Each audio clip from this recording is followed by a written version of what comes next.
Hi there folks, welcome to RRTV. My name is Bernie Weemers and we're here with Adrian Jarvis tonight to bring you live the SEK Queensland GT Series, and tonight we're here to cover a 3.5 hour endurance race at Silverstone Historical Grand Prix Circuit. So welcome Adrian, how are you thinking about tonight's race, mate? Yeah, g'day Bernie, g'day viewers. Yeah, it's going to be a big one. We've seen a little upset here last season with I think someone didn't take tyres and another team did, and to take home the win. So no, it'd be interesting. 3 hours and 25 minutes. It's definitely going to be a full-on. The guys might look at saving fuel, try and not do that little splash and dash as well, because we know they run for at least an hour on a tank of fuel. So we'll see how they go tonight. Yeah, that's right. So it'll be interesting, as you said, whether we'll see a bit of fuel saving kicking in here tonight, or I predict we'll probably see 3 stops and then a race to the end, but let's wait and see. So for our viewers out there, the race was brought forward half an hour and it will be starting in about 10 minutes. But in the meantime, a bit about the race format, 3 hours 25 minutes. It's a rolling start. Incident limit tonight is set at 52. As you can see, qualifying's about to start there. It's drive your fair share tonight. They'll have 2 fast repairs up their sleeves, but believe me, we saw this last time, they can go mighty quick, can't they? Those are fast repairs, Adrian. Oh, they certainly can, Bernie. This track's probably a little bit forgiving, but some of the corners, they're not, before you know it, you're into a wall, and there's a couple of corners here that you've got to be careful on. So, yeah, the boys are going to have to watch it. Incident limit, I think, Bernie, is also going to be the key around here as well. Easy to get off tracks around here as well. Yeah, that's right. The track's a bit quirky in that way, where if you run off a ripple strip around here and hit a bit of grass, you'll get an off track. So it's a little bit inconsistent, but it just adds to the drama of what tonight's going to bring us. Having a look at the track at the moment, folks, while we are waiting for them to start their qualifying, we're running on the historic circuit here tonight. So the differences are, it's, I believe, a bit more faster flowing. It gets rid of a couple of the really tight chicanes up the back of the circuit. So keep an eye out for the extra speeds through there. Yeah, Benny, it's definitely a more flowing track, a good one for higher speeds. It's I don't know about you, Benny, but I definitely like this track a lot more than the Grand Prix track. Yeah, that's right. I prefer the historic format as well, but for the viewers out there, when we go to the Grand Prix track, that's the old Silverstone Grand Prix track. iRacing hasn't managed or got the time to fly people over from America back to England to scan that new layout, but hopefully we'll see that one day, Adrian. Yeah, I'm sure. Look, with iRacing, they're always trying to update, and they've got a schedule in place, and they do a lot of work behind the scenes, and I don't think a lot of people appreciate how much work goes on behind the scenes to bring you these tracks, these cars, and even the guys that run these events. They put in a lot of effort, and sometimes it's only 1 or 2 guys putting on an event, which is no small feat on its own. So the guys do a fantastic job, and it's great that they can bring us this sort of entertainment. Yes, it's an e-sport, but it's still entertainment, and it's hard work. I mean, you sit there for an hour behind a steering wheel driving, and it is like you're racing proper. So it's hard work. Certainly is, and especially now that we're getting a lot of great wheels out there with strong force feedback, and the options for full motion rigs and all sorts of things are coming forward for this e-sport, which makes it even more realistic, including the guys working up a bit of a sweat out there. So having a look at our weather at the moment, folks, we are running realistic. Don't believe the overlays, I've checked it. It is overcast out there today with a humidity of 54 degrees, but last time I checked, the track temperature out there was 26 degrees Celsius with an air temp of 23 degrees Celsius. I'm not sure about the wind speed though, Adrian. Do you know much about the wind speed? Yeah, it is subtly at the moment. It's moving around. It's not constant tonight, so we're down to 6 kilometres an hour at the moment, but it's been up to 9 there before, so it's varying tonight. So that's going to play a little bit on the cards. It's only 6, but when it's swinging around a little bit and up and down, you get into the corner and you got a little bit more speed than you thought, and you can out-do yourself into the corner. So it's going to be challenging tonight because it's just gone up to 11 kilometres an hour, Bernie. So yeah, the wind's a little bit funny today. Yeah, well, we can expect that to change during the course of the race, so we'll keep an eye on that for you folks. Having a look at the moment of the provisional results, Adam Newton for Element Motorsports. We saw those guys have a really strong race last week, and it looks like Elements are building on it again this week. At the moment, we've got them 1 and 2, followed by Blackadder Motorsport. The Schweck brothers for TD Racing up into 4th at the moment, and Gavin Sadler in the IRFF team is sitting there in 5th. So it's looking, once again, Elements looking strong here tonight. Yeah, certainly are, and looks like we've got a familiar face into that 111 car there, Bernie, too, with Gary Hamilton. So looks like he's comfortable in that seat there and driving after a back surgery. So doing a great job there tonight, Bernie. Yeah, that's right. If the viewers didn't see the broadcast last week, Gary's had a back operation and he was predicted to be out of that car for about 3 weeks. So it's good to see him out there. I probably wouldn't expect him to do a long stint tonight, but it sounds like his back is recovering nicely. At the moment, Christopher Osborne just set a 1:37.956 for direct clutch motorsport, puts them into provisional pole. Yeah, once again, Christopher Osborne on the money, but there's not much in that, Bernie. There's only 3,000ths of a second in that time, so just goes to show how competitive the Element Motorsports are coming on, and especially Adam. Like he had a good race there last week, and he's bringing the form over again to this week, so it's looking good tonight for these guys. Yeah, it certainly is, and the time that Christopher Osborne just set, yeah, 3/10 of a second faster, but the first one in the 1:37s here. However, we can expect to see Adam and Gary there on their second lap. I think they get about 3 fast laps around here. See if they can better that time. Tonight we've got a good turnout as well, Adrian. It looks like we've got 23 cars out here for tonight's race. Yeah, good turnout, Bernie.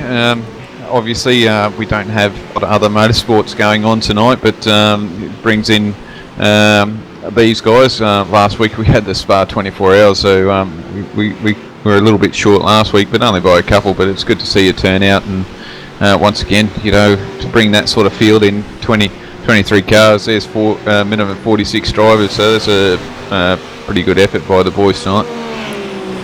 Oh yeah, it certainly is, and look at that. We had Gary Hamilton did jump to take provisional pole, but he was then trumped by Adam Newton, who then took provisional pole, and then Christopher Osborne jumped back. So at the moment it looks like Christopher's going to take the provisional pole because the other 2 guys have run out of laps and he's on his last lap now. So his last lap was a scorching 1:37.515. So that's pretty quick.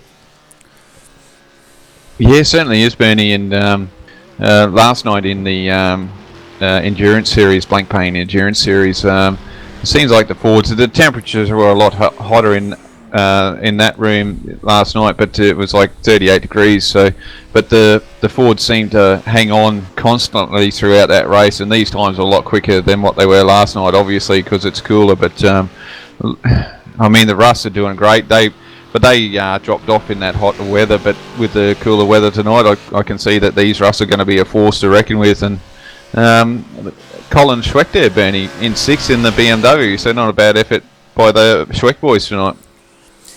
Yeah, that's right, up into 6. I'm just having a look at Richard Brookfield now. He's finished up. He could not better his time there, so The only other guy we've got on the track again is George Fullerton, and last time George did leave his run till the very last minute, and he ran out of time, and it looks like he's up to his old tricks again tonight. Not surprisingly, really, because George doesn't only drive this series, he's one of the organisers behind the series, so no doubt he's got a lot of work to do, not only in the car, but also outside the car to make sure tonight's race runs smoothly. Yeah, that's right, Bernie.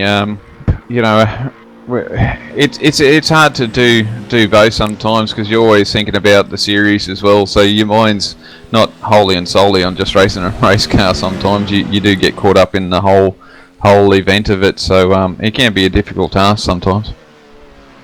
Oh, yeah, it can be a very difficult task, but he's jumped up into 22nd at the moment. So what we'll do, folks, is while George is going around putting in his times, he's the only car out there now running. So just a bit of iRacing news, let's say. This Wednesday night, folks, if you like your GT racing, definitely tune in. RRTV will be broadcasting a round of the Australian Sports Car Pro-Am this Wednesday night, and it looks like it's going to be quite an interesting series because they have LMP Open, which is a HPD, followed by GT1 Pro, Corvette and Aston Martin, and then the GT3 with the GT, Ford GT and the Rough. So if you like your Pro-Am, tune in. We will be broadcasting probably by 9 PM or something like that. But keep an eye on our Facebook page. So anyway, it looks like qualifying's over, so let's have a look at our grid. So at the moment, Direct Clutch Motorsport will be starting out a pole, followed by Elements Motorsport with Adam Newton behind the wheel. Element Motorsport, Gary Hamilton, I think that's a 111 entry, will start out of third position tonight. Fourth, we have Blackadder Motorsport. Fifth, Pagny and IRFF Racing with Guy Leach starting in that car. TD Racing in sixth with the Schweck brothers. Lewis Kugel's entry, Blackadder Motorsport, 7th. The IRFF Team Pagnian is starting from 8th. 9th will be TD Racing with Andrew Kanowski behind the wheel of that car to start with. Selby Racing Team, great to see them get into the top 10 tonight. Tim Ballinger for TD Racing in 11. So TD Racing has 2 cars in the top 10 and one just sitting out there, but looking strong. Pagny and IRFF Racing with Richard Brookfield starting in that car in 12th. The second Selby team with Hayden Byrne starting in that car 13th. 14th will be Blackadder Motorsport with Fox starting in that car. JFFracing.com starts out of 15th in a BMW. 16th KRF Motorsports with Harmsworth behind the wheel of that car. Green Hornet Racing 17th. 18th will be Laser Racing, JFFracing.com in a Rough. 19th is Stoneman, and 20th will be Last Minute Racing with Adam Funslow behind the wheel of that car. Team VPR out at 21st. Pagny and IRFF Racing will be out of 22nd. Paul Mansell is teamed up with George Fullerton there, and Paul will start in that car. And Blackadder Motorsport rounds out our field of the top 23. Having a look at the cars here, folks, it definitely looks like it's going to favour the Fords and the Roughs here. In the top 5, we've got 2 Fords, 3 Roughs, and the BMWs are sitting down in the bottom 10 with another 3 sitting there, 6th, 7th and 9th, Adrian. Yeah, good mid pack, aren't it? The teams that work on these BMWs have wring the necks out of them and actually do quite a good job, don't they? So to be where they are in this field is mighty effort. And I think if they were in the similar cars as the guys in front, I reckon they'd be up there fighting for this championship as well. But they're sticking with a car that they know and they've got the most out of them and doing a great job with them, aren't they? Oh, they certainly are, and it's great to see this field. These cars are once again beautifully presented there. We can see the TD Racing have a new sponsor across their bonnet. It looks like it's a martial arts centre or something. Yeah, Bernie, it looks that way, and I'm sure we'll get one of the guys up here tonight for an interview, and they'll let us know on their new sponsor. But I believe Kev News, he's in England, and he does the paint schemes for the boys now, so he's done a mighty effort there, Bernie. Yes, Amaze Bay Martial Arts Centre, so welcome to that new sponsor for that team. It's great to see you on board out there. Yeah, certainly is, and yeah, we've got a bit here. We've still got a little bit of time.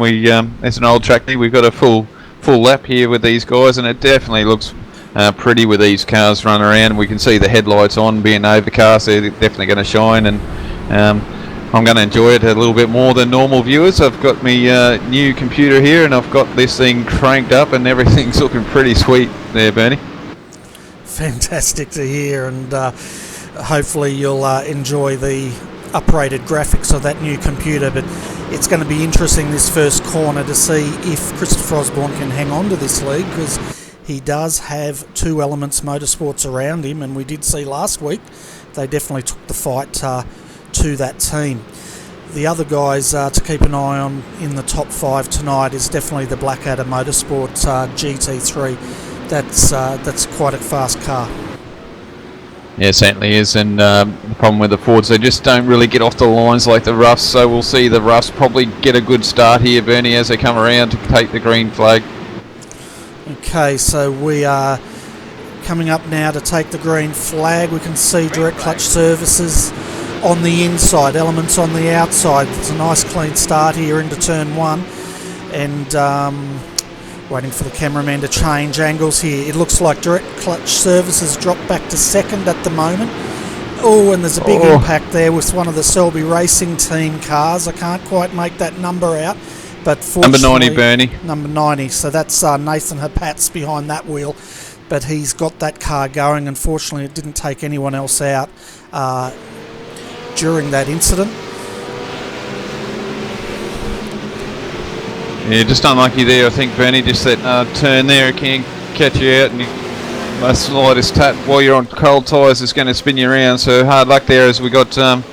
Looks like I'm trying to Gavin Sadler having a look there at Colin Schweck. So just fell back in line there, but we've got 2 wide up there with. I think it's Rod Pidner. No, it's Guy Leach and Yuha at the moment there, Bernie. They're having a good little scrap here.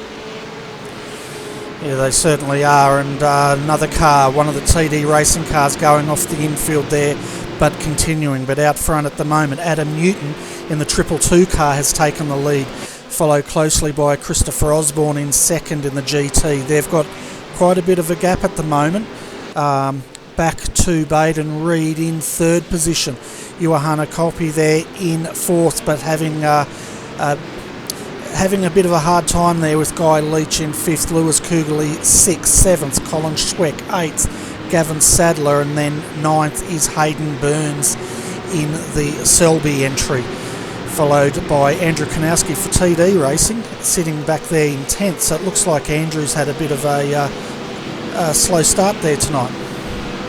Yeah, it certainly looks that way, and it looks like even Colin there dropped a position there on the start, and even Tim Bellinger's dropped right back down the field too, Bernie. So a bit of a hard start for those guys, but geez, Adam Newton, Bernie, once again this week got out there and he's got the lead here at the moment. He is definitely trying to hold off Christopher at the moment, so driving well. Let's hope he's got the car set up and doesn't have those small little errors he did last week, Benny, but looks like the car's hooked up tonight. Yeah, Adam's really been showing the pace in the last 3 rounds, especially last round. He really showed that he's a big force to be reckoned with in this series. He just has to, I guess this week, if he's got the setup right, just get that consistency out of it and make a few less mistakes, and he'll be strong. Yeah, that's right.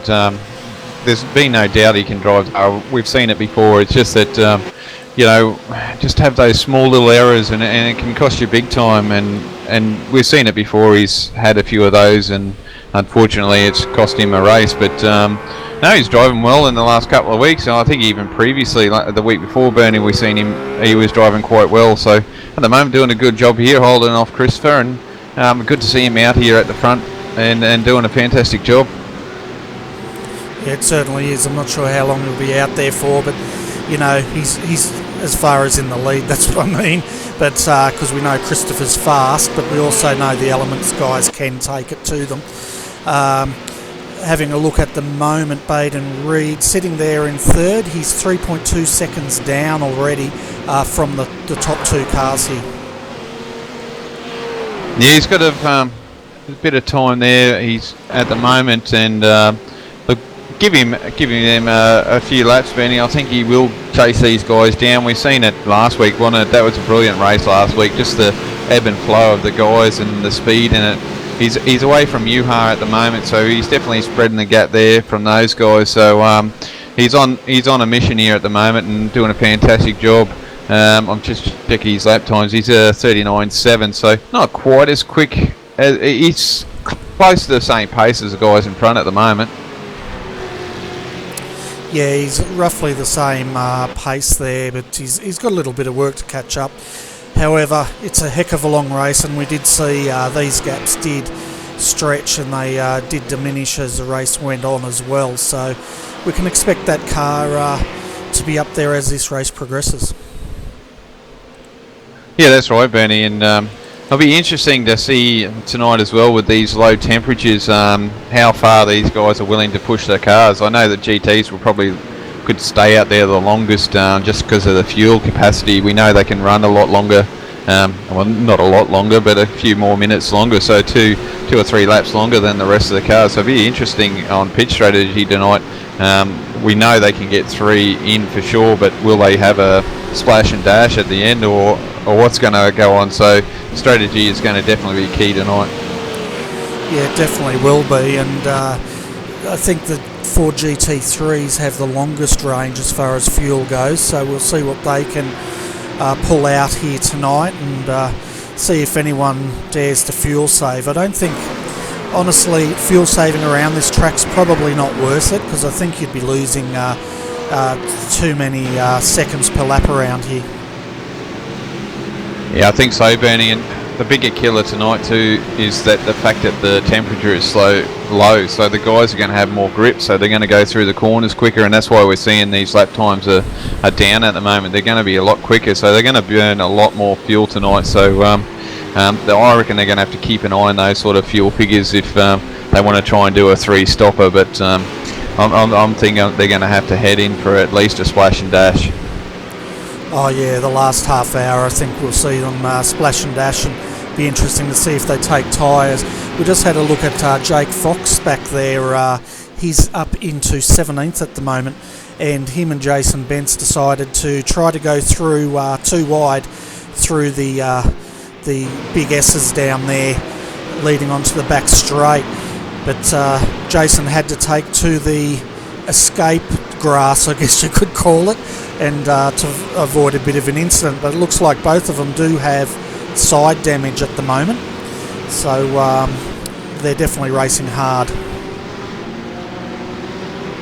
Yeah, they certainly are, Bernie, and you know, obviously you don't want to give any quarter, but you got to get into a rhythm here and find your spot, and you know, track position is going to be key, I think, here tonight as well. So you don't want to lose too many spots and hold on as long as you can. But you know, it is a long race. If you can afford to lose one or two spots, give them to them for now, and then hopefully you can get them back at the end of the race with the last half an hour.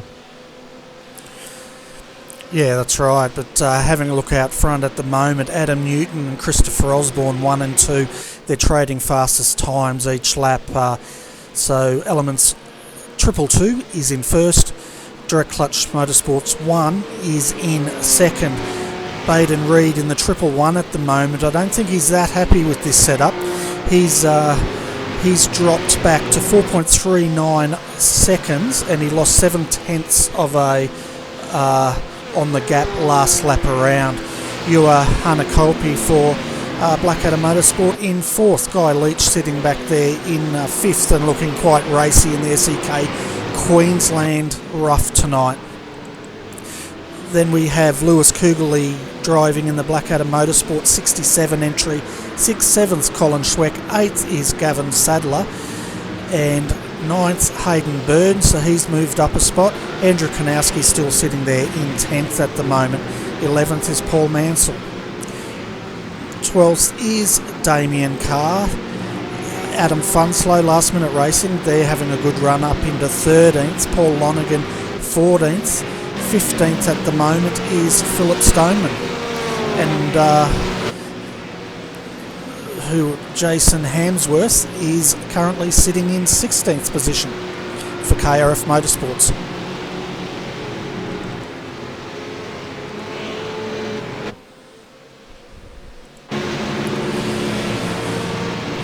So it doesn't look like any of the guys have had to come into the pits yet, which is good, and it's been quite a nice clean start. Nathan Hapatz was the only car that spun on turn 1. He got out of that undamaged, and he's still continuing at the moment down there in 23rd spot. Yeah, so the boys are doing a great job out here at the moment, aren't they, Bernie? Into their rhythm, and they're sort of spread out a bit in their own rights on their own speed at the moment. And yeah, Payton has not really got any closer, and the gaps are fairly constant, aren't they? They're from say 3rd position right down to maybe 8th there, Bernie. They're all pretty line to stern, aren't they? So there's not much difference there. No, not a lot of difference going on at the moment. Oh, and we've just had one of the TD racing cars, that was Andrew Kanowski, go around. Fortunately, he did gather that up, but we'll have a quick look at this replay.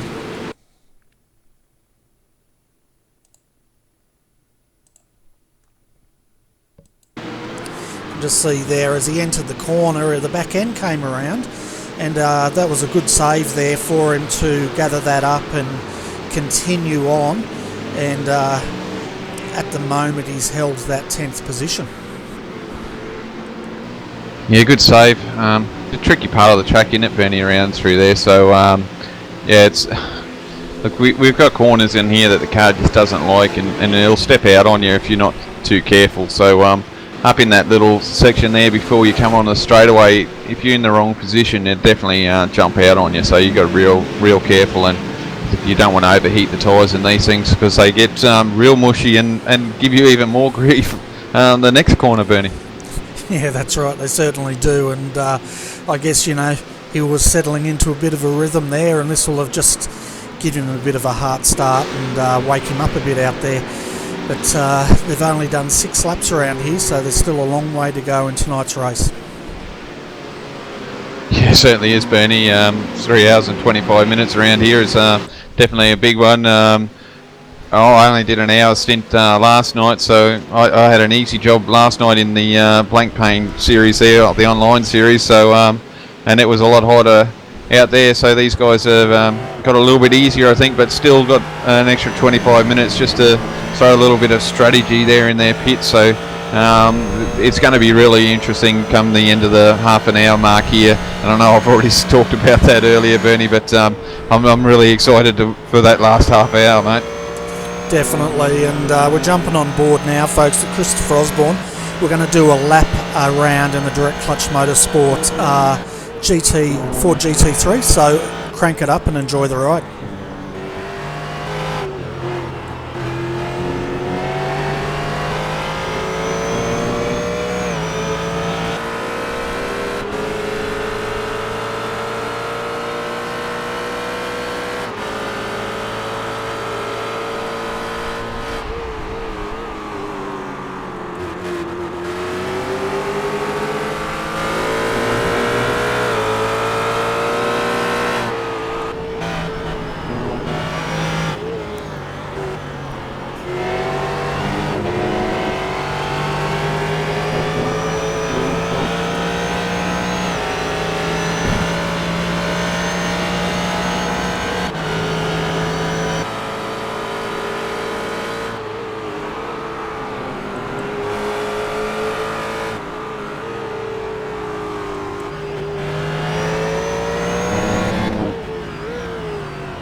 So folks, that was a lap around Silverstone Historic Grand Prix Circuit with Christopher Osborne there, and it was quite interesting to watch that, Adrian, to see where the rough was pulling away and where this GT3 has some pace around here.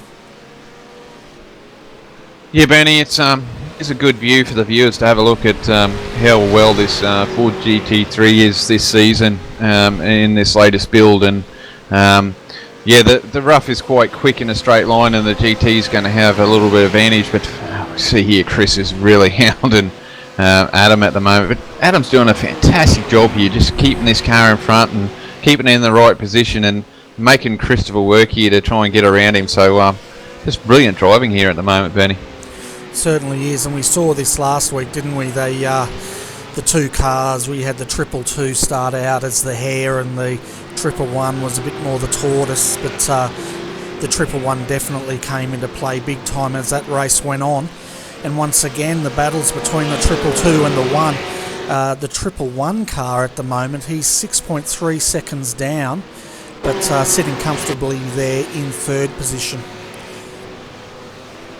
Yeah, Benny, just a little bit off the pace. I think tonight he is quick. I mean, he was at least 1/10 quicker than the guys in front of him, but just can't shake the competitors behind him. And Adam and Chris here have got a good break from the start, and they're holding it. So it'll be interesting after the pit stops, that's for sure, with the second drivers, see how quick those are and how much change it's going to make to the dynamics of this race.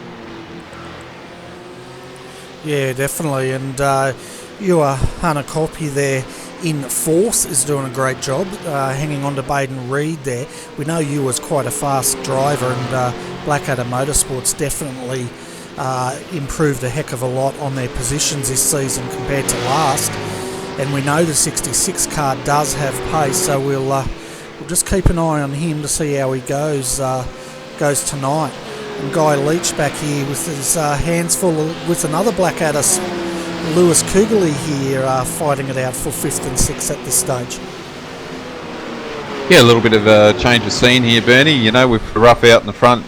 Oh, Lewis has a look under. Oh, and Guy's gone around there, Bernie. Yeah, he certainly has. We'll have a look at the replay of that just to see if he did get a touch or not. But, he spins it around. I'll tell you what, he was again lucky he didn't get picked up there.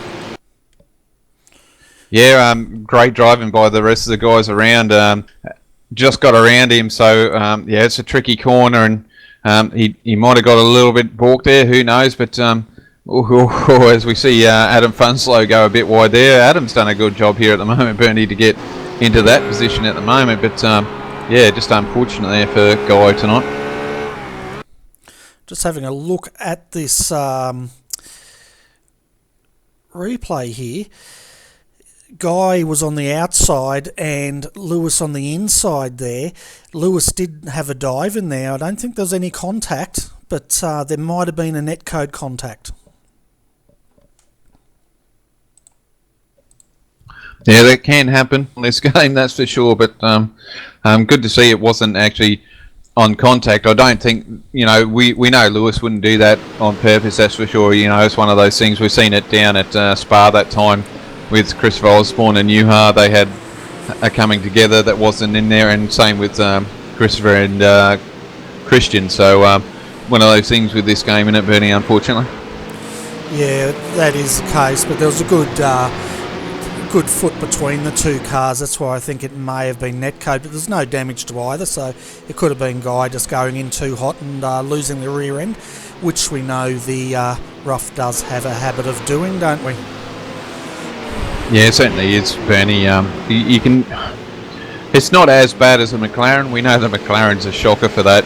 It's on a knife edge, so you can get it set up for be a nice, comfortable car, and it's going to be slow, or you can set it up to be a fast car, and it's on that edge. So you're out of position or brake in the wrong spot, it's going to let go on you. But with these roughs, yeah, they certainly go one way or another, and that's probably typical for a Porsche, isn't it? Yeah, that's right. So Guy Leach has dropped down a 10th after that spin, but one car we should really give a call out to is a 006 last minute racing entry with Adam Funslow here. This car is up into 11th at the moment, so they're definitely coming up through the field, and at this pace they could be looking at a top 10 finish. Yeah, Benny, that's what I saw when we saw Guy drop back there, and to see Adam up there, like, that's a brilliant start from those boys. Started 20th and has driven the car back up to 11th. So I just saw a note on YouTube there. I'll just get back to you. Not a problem. But yeah, this team, they're quite a small team, but they're definitely proving that they're starting to get more competitive here. They only really field one car out there, which for a small team still takes a lot of effort. So hopefully we'll see those guys getting a really strong finish here tonight. But saying that, we still have another 25 minutes to go in this race. Yeah, certainly do. And a little note here from Gary. He's just updating us on his situation. So basically, it looks like his seating position in his sim rig doesn't hurt his back. So he's going to move along here, get some racing done. But he looks like he's had a little bit of internet issue, which probably explains why he was in the car to start the race, and then all of a sudden Baden jumped in. So here's hoping, mate, that you stay in for your first race back. It's going to be a cracker tonight, and your team's up there first and third at the moment, so doing great guns. So all the best for tonight, mate. It's fantastic to hear from Gary. We heard from him last week when he was managing the team, and he was trying to give us some fantastic inside information there, which no doubt he'll be feeding it to us again tonight, hopefully. But that's a good thing about sim racing, isn't it? Yeah, he's got a back injury, but if it was real life racing, there's no way he could get anywhere near one of these cars tonight. So let's hope Gary has a good run out there and his back doesn't give him too much grief. But at the moment, he'll be happy to see his driver out there, Adam Newton, Element Motorsports 222 entry, in first position and flying along here with Christopher Osborne. But his teammate, Baden Reed, sitting there, as he gets two wheels up in the air, sitting there in third position, 8.5 seconds down, still in contact, a long way for this race to go, but he's holding his own over Juhana Korpi here for Blackadder Motorsport in fourth position. They've just dropped Lewis Kugley off a little bit, and likewise Gavin Sadler. We should say, this team, these guys are in the top 10 all last week, and these guys are now up to 6, and we know as the race progresses this team generally gets stronger, so keep an eye out for that car. Yeah, Gavin Sadler, and I think it's Brett in the car with him as well, Bernie. Been working on this car, getting this car to go quicker and quicker, and the results are paying off for him. So it's great to see Gavin out there enjoying his racing again, and not having to worry about running this league this season. So doing a great job there, Bernie. Yeah, that's right. He's put so much into this event and other events, and it's great to see that he can hand the reins over to George Fullerton to do some of the hard yards and allow Gavin just to enjoy his racing, which is great. Yeah, certainly is, and with an event like this and the way it's gone strength to strength, they certainly start running themselves in a way, but you still need people there to help run the events, behind the scenes with penalties and all those sort of admin stuff, as people would think they're boring, but I'll tell you what, sometimes, Benny, it certainly makes entertainment when you go back and watch it, and you've got a lot of responsibilities too as part of admin to try and make sure that you do these calls fairly and squarely. Yeah, that's exactly right, and we've had our first pit stopper, Michael Hammond, in the 377 Laser Racing car. He's come in, he was sitting in 22nd, he did a 31.3 second stop, and he's back out there. I'm just having a look down the pack here. You might be able to, with your inside sources there, Adrian. Aaron Osborne, TD Racing, their 737 car, I think that was, no, it wasn't the one Tim was in, but he's been sitting in the pits for quite some time, and I'm not sure what's happened there, but we can see the driver is out of that car. Yeah, we did see Andrew Kanowski come off earlier on, didn't we, Bernie? So that's a bit of a weird one, seeing them not on track at the moment. That's right. I've had a look at the replays, and there's no incidents that I can find out about that car. So if anyone from TD Racing is listening out there, send us up some news on that car. We'd be intrigued to find out what's happened. But at the moment, Adam Newton first, Christopher Osborne second. He can breathe easy now. He's got 7/10 of a gap up over Christopher Osborne. Baden Reed, though, can't breathe easy because he's got Ewa Hanakopi here starting to breathe down his neck again as Ewa's looking on the inside. He just tucks back in there, but he's looking on the outside now.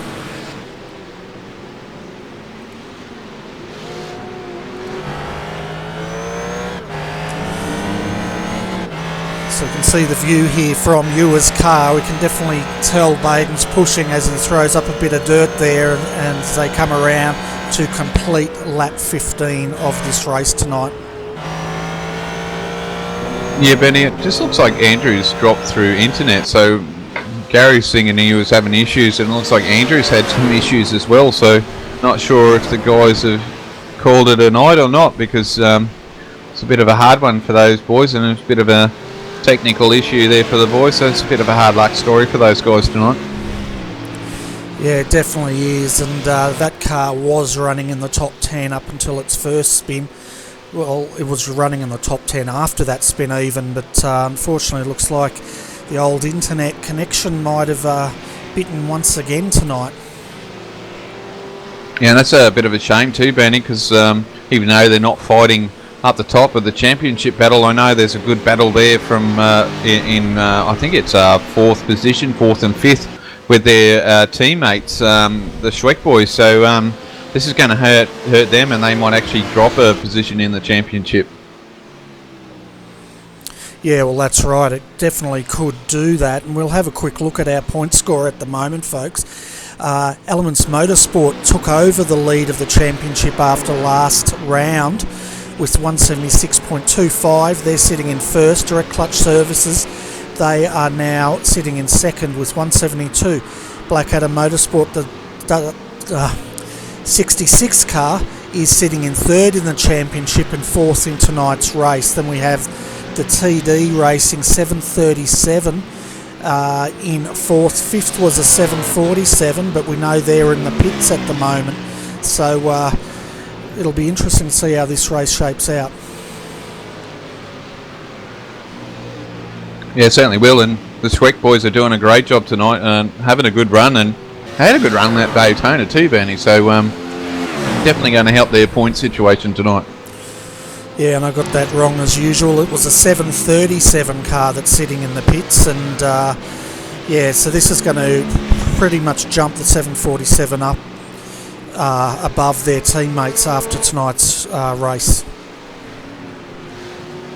Yeah, so a little bit of problems here tonight for TD Racing, but the brakes sometimes, Benny, we see that happen for teams, so it's just a bit of a shame. And yeah, but anyway, we'll get back to the race here at the moment. Juha's still hanging off Baden here, and Juha's got his teammate Lewis Kugley in the BMW, not that far behind, but just can't get to hang on here, and that just shows how strong these Russ and GT3s are compared to the BMWs.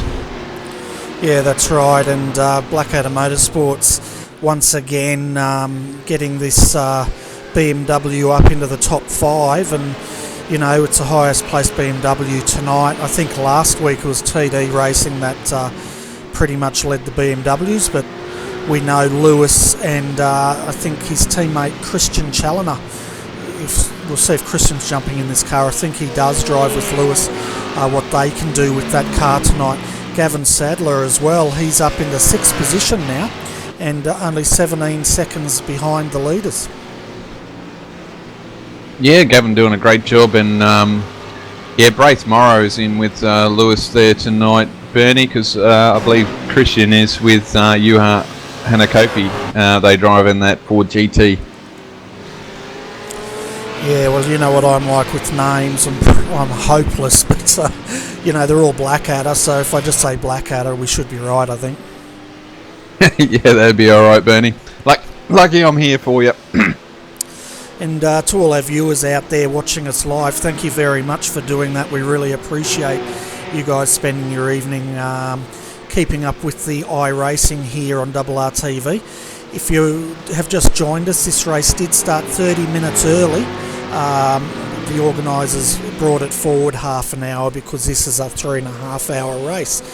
But at the moment, just to keep you all up to date, we have Christopher Osborne has just taken the lead from Adam Newton, who's dropped into second. Baden Reed is in third, being pressured by Ewa Hanakopi, and Lewis Kugeley rounds out your top five. Yeah, Benny, we both missed the overtake move there, and just a little bit of pressure there, and just waited for the right time. So it was good to see Chris is out in front there, and I wonder if the lap car might have had something to do with that, Bernie. I'm just going back. We missed it by a long shot, over 1.5 minutes there, folks. No, the lap car didn't have anything to do with it. That pass was actually made before they even got to that lapped car.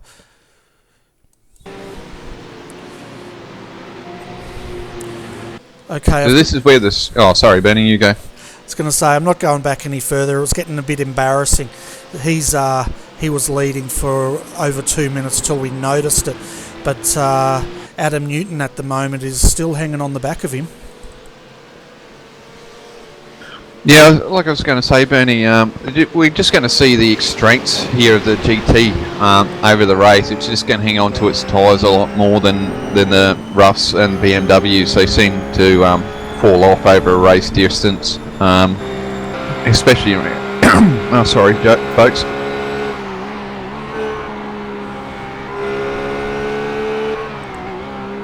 Right, back again. A little frog in the throat there. Yeah, just the GTs just seem to wear these tyres. They just hang on consistently over the race course, and I believe the roughs just struggle a little bit more. You know, in the higher temperatures they dropped off around the half an hour mark, but tonight they should hang on there for at least till the 45-minute mark. So we'll see how Adam can hang on here or not, but we're getting closer to that half an hour, and there's a smoking car there, Bernie, in the pits.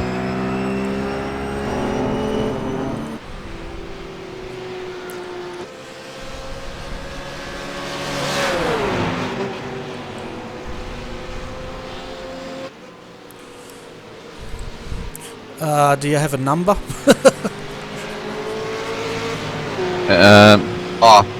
That'd be the sorry folks, 737. That's the Aaron Osborne and Andrew Kanowski car.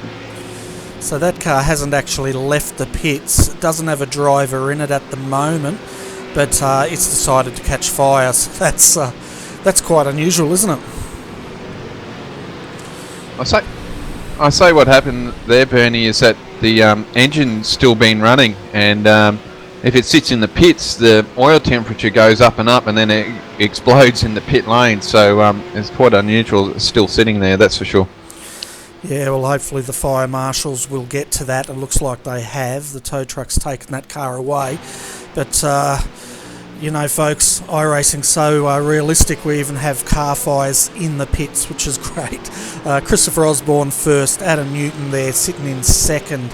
Baden Reed, he's 11.6 seconds down here, and in third, but he's got a bit of a gap now over Ewa Hanakopi. I hope I'm pronouncing that right. It'll do. And Gavin Sadler's still got quite a good gap there, sitting in fifth position. Yeah, so Baden's definitely getting a move on here, and looks like the car's set up well for these guys, and looks like the Blackadder car isn't quite as set up there, Bernie, and just dropping a bit of pace here, but definitely a big gap there down to Gavin Sadler now. So these boys is definitely starting to spread out, and we've still got a 2D Racing there hanging on onto the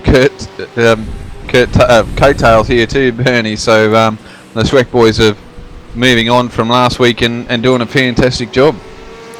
Yeah, they're in 6th in the 747. You know, folks, I love aircraft, so I'm just going to name them all day long. But in the 747 entry there in 6th, doing a great job.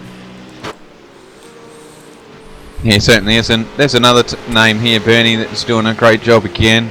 Hayden Burns, they had their first top 10 last week, I believe, and they're on the same track again this week. So he's doing a great job there with Guy Leach recovering from his spin, doing a great job as well. So probably a little bit quicker than Guy at the moment. So, you know, he's got a couple of positions here he could probably gain because he is a little bit quicker than at least Hayden, same pace as Colin at the moment, so definitely another place there that Guy can get.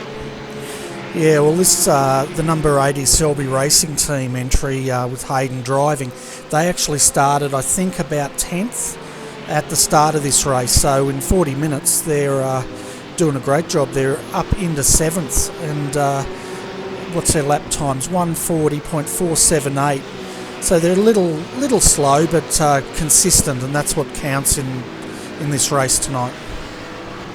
Certainly is, and here's a car that started basically last, Bernie, with Paul Mansell in the car.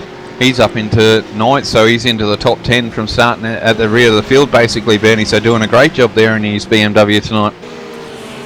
Yeah, definitely. We saw George Fullerton qualify that car down in 22nd position. And up to 9th already, so these guys are definitely racy. I'd love to see what these guys could do if they qualified in the top 10, for example. Yeah, Bernie, racing really well. The lap times look competitive in the 140s, which isn't a slow lap time at all. So doing a great job, and I can see there Guy Leach has got around Hayden Burns, so must have had a bit of a run there and got through. But it just goes to show, they've definitely got some race pace there, just qualifying, and you do it on your own. So once again, qualifying is key, and it gives you track position. Oh yeah, definitely. And just having a look out the back of Hayden's car here, he's definitely going a bit tentatively through these corners, and especially under brakes, so maybe he's just not confident with the way this car's set up. But tell you what, Paul's starting to close heavily under brakes here on him.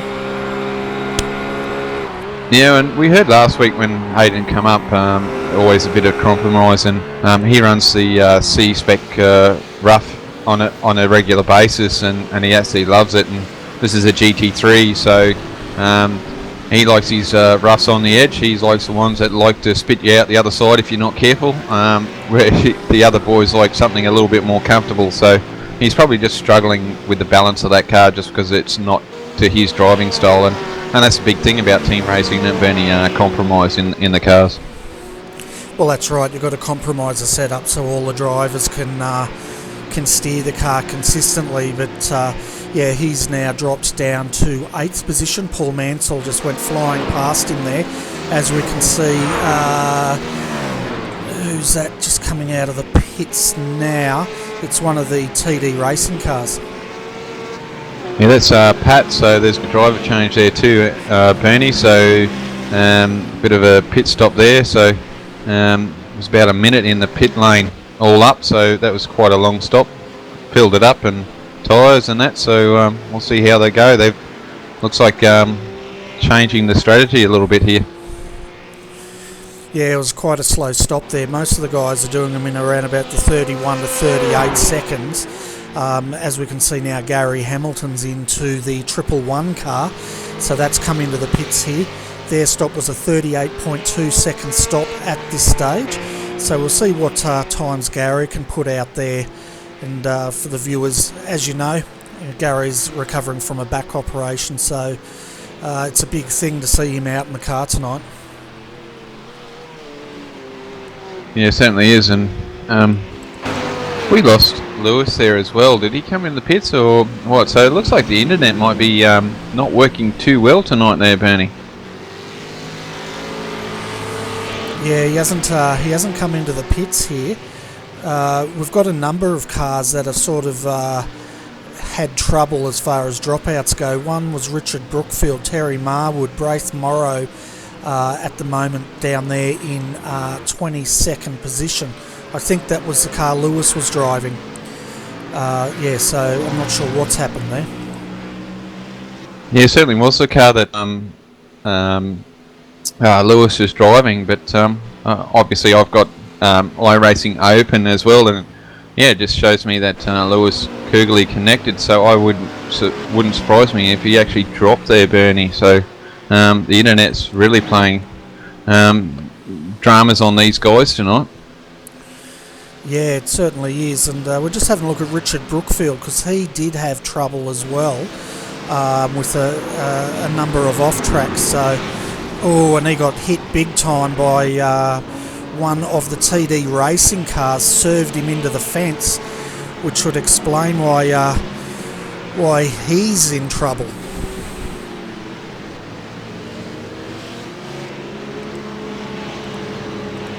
Let's have a closer look at this. I'm just trying to get the number of the car that rear-ended him there.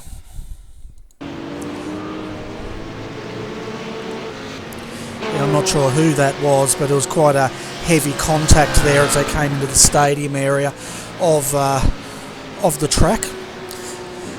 At the moment, Christopher Osborne's out in front. He's got a 1 second gap now over Adam Newton. The lap time comparisons was only 1/10 between the two last time, with the direct clutch motorsports car the fastest. Johanna Coppi in third at the moment, because we know that Gary Hamilton back there in 16th decided it was time for them to take a pit stop. I guess they've been going 50 minutes, so it's about right that they'd be coming in the next 5 minutes. Gavin Sadler up here in 4th position. 5th is Colin Schweck. And then 6th we have Guy Leach. 7th Paul Mansell. 8th Hayden Burns. 9th is Jason Harmsworth for KRF Motorsports. And rounding out your top 10 is Adam Funslow for Last Minute Racing.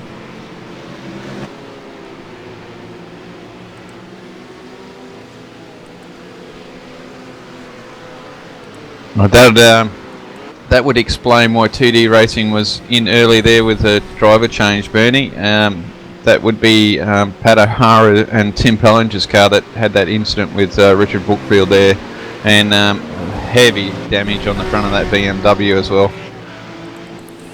Yeah, I'm not surprised. It was a really heavy hit there, and I don't really know what occurred there, because Richard did look like he was running at race pace, but the closing pace of that 727 car was quite quick. Yeah, it certainly was, Bernie, there. Just pretty wide. Just, you know, I'm sure Richard probably slowed down, got a little bit of balk there from the car on the outside, and Tim's come in there and didn't expect that car to be as slow as it was. So I think that would be a racing incident, but look, that's not my call to say, and I'm sure they'll be reviewed on that, and we'll see how that goes. Yeah, that's right. It'll be up to the drivers and the stewards to look into that after the race if they need to. But at the moment, Christopher Osborne out front, Adam Newton there second. They've just lapped one of the BMW cars. I think that was Brace. No, it wasn't Brace Murray. It'd be the 68 entry. Nope. I don't know. Oliver Searles. Let's go for that. Yep, it's Oliver that they were lapping.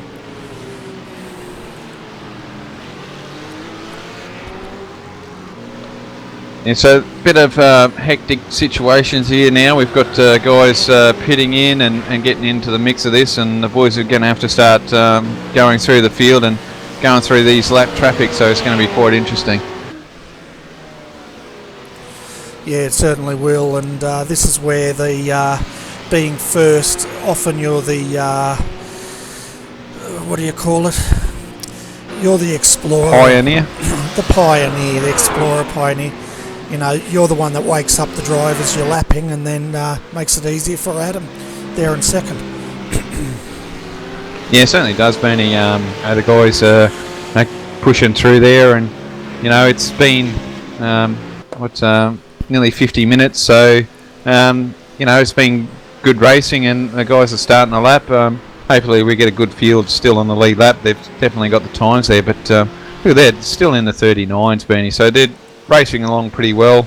Lost about a second from the start, so the tyres are slowly starting to drop off now. Yeah, they certainly are, and Jake Fox at the moment in the 68 Blackadder GT3, he's the last car on the lead lap, so the top 16 are still sitting up on the lead lap. The other guys have dropped a lap, mainly because they've had some sort of incident during tonight's event. But at the moment, Christopher Osborne here, the gap is only 0.7 of a second, so he's not being able to get that gap on the 222.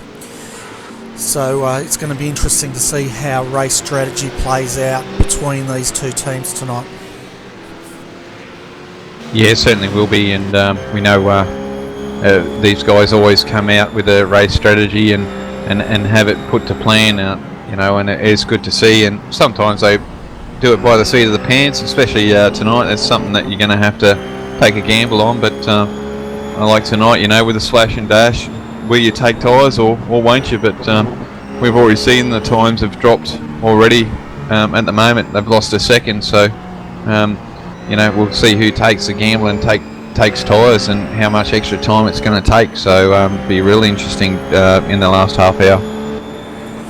Yeah, it certainly will. We sort of see this with these long races, don't we? They sort of get into a bit of a rhythm, and then once strategies play out, the race sort of wakes up again in the last stages. But we're just riding with Adam Newton at the moment. I'll tell you what, he'll be glad to get this car in and get a tear off. I'm sure he will, Bernie. It's one of those things which I did pick up on last night, sitting in the car with me. Awesome new graphics and that going on. You get that dirt all over your windscreen and that, and yeah, no, it's a hard track. It definitely throws that rubber up at your dirt and carry on. So yeah, it's be interesting when they get in there. They'll definitely have a tear off set, obviously, and for the new driver to see out there clearly and have a good run. Yeah, that's right, and as we know, iRacing are working on, as we see there, Adam getting the car kicking a bit sideways out of turn one. What I was going to say is we know iRacing is starting to work on bringing out marbles and track temperature variations and rubbering up and all that fun stuff, so no doubt the dirty windscreen will play a bigger part as we get more improvements. Well, it's going to make it even more interesting in overtaking and staying on the racing line, isn't it, Bernie? We know you know, in any motorsport you don't want to get offline, and especially in enduros like this, you're going to have marbles size of, well, they won't be marbles, they'll be bloody golf balls, won't they? So you know, you definitely don't want to get off the racing line as it is. If you do, the car goes wide or something like that, so it's a bit hard to control out there. So with marbles, it's going to make it even worse. Yeah, it certainly will, and but you know, it'll be great to see when that does arrive. And as we know, iRacing only releases when they're confident that something's working pretty well, so hopefully we'll see that within the next year or so. So at the moment though, Gavin Sadler sitting in 4th position here, and 5th is Colin Schweck in the 747 TD Racing entry. So not a lot has been happening up the front here at the moment, folks. Further down the field we have Damien Carr having a bit of a battle here with Paul Lonergan for 11th position.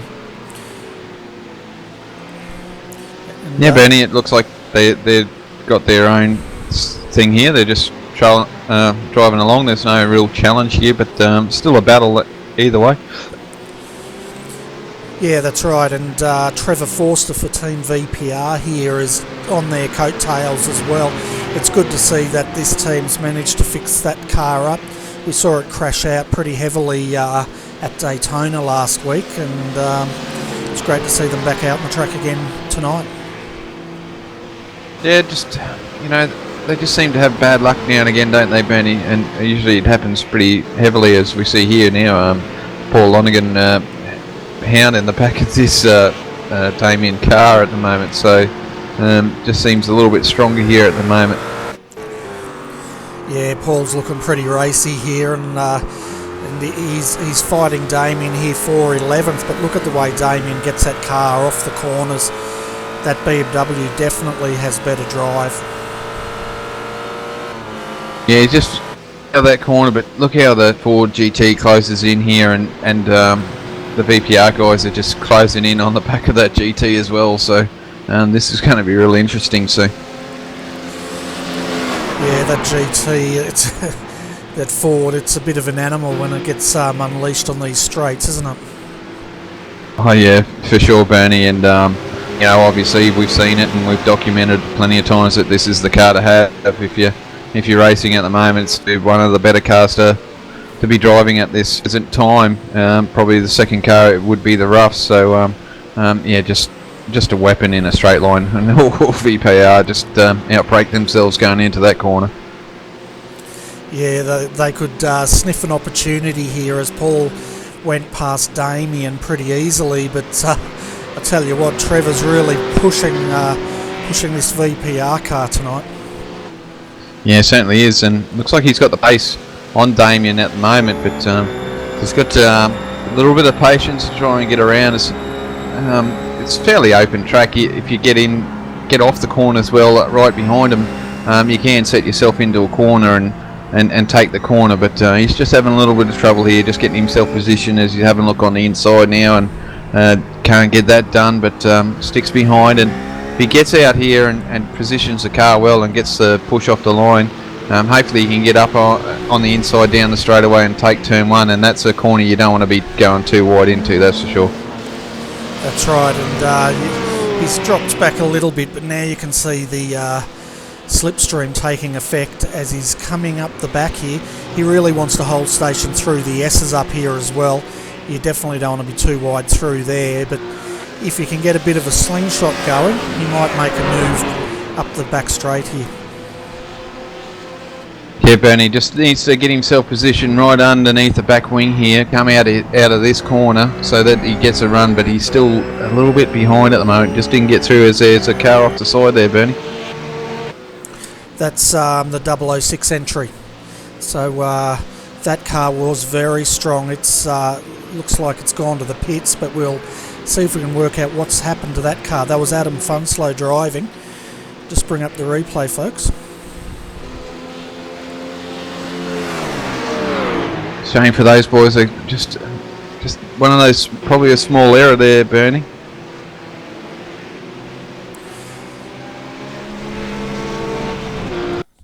Yeah, he's run it onto the grass. Oh, big time. He was running it on the grass, but that slingshotted him across the track, heavily into the fence there. And, yeah, he's taken that whole front side with heavy suspension damage. Big hit there for the last-minute racing team there. Yeah, just one of those things. You could see it there. It was in a slide and then just tries to correct it, and it grips up on him and then spits him out. Just that little thing with those roughs, you got to be real careful with that. And you know, on this grass here, it's real slippy. So unfortunate for the boys. I'll have a quick repair, but that's another one down for them. So I don't know if how many more they've got. They should have one more left, as Trevor here is right on the back of this BMW now, Bernie. Yeah, we'll go to that in a moment. We've got Brad Wooten at the moment jumping into the car of Direct Clutch Motorsports, and he hits the witch's hat on his way out there. 64.5 second stop, so that's really slow for those guys. They've come out in 15th position. Yeah, it's a pretty big stop there, and looks like we've got our first interview down there, Bernie, in the green room as Trevor Foster takes that position now. Yeah, we've got Adam Newton now responding. He's jumping into the pits in the 222 entry.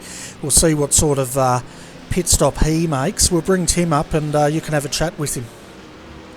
Yeah, no problems, Benny. Hey Tim, welcome to the RRTV booth. Doesn't look like it TD's Racing's night tonight. Yeah, no, another weekend wasted basically. Yeah, so what happened to the car?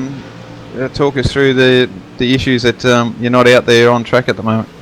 Well, unfortunately, Andrew had an internet dropout and Aaron wasn't there to take over, so that ruined that one. And yeah, Jason Harmsworth from KRF decided to punt us twice, so that made the night real good. Now, we had seen that you had a small incident there with Richard as well with the GT, which basically brought in an early pit stop for you guys as well. Oh yeah, I want to apologise, Rich, for that. It wasn't intentional. I think Paul Lonergan was on the outside and everyone got balked, and yeah, I just didn't pull it up quick enough, so it was my fault, and I'll take the rap for that one. Yeah, that's what I sort of looked at from my angle on that. They had to slow up there and you weren't prepared for it, and unfortunately you've collected him, and yeah, it looked like it did a heavy damage to the front of that BMW.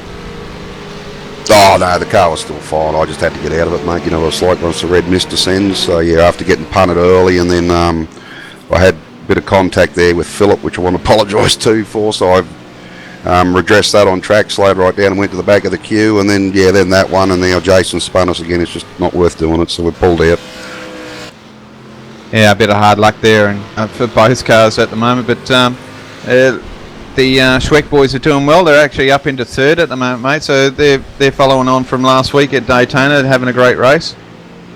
Yeah, both very professional operators, mate, and keeping it clean. And yeah, they'll bring it home in the top 5 by the looks of it. So that'll be a great result for them.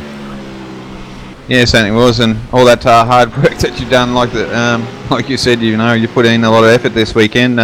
Race last night on this same track in the Blake Pan Series, and putting a little bit of effort in to try and get these cars up there. So not good for the team, lose a few points, but the Schweck boys, they might actually jump the other teammates there and get up into 4th.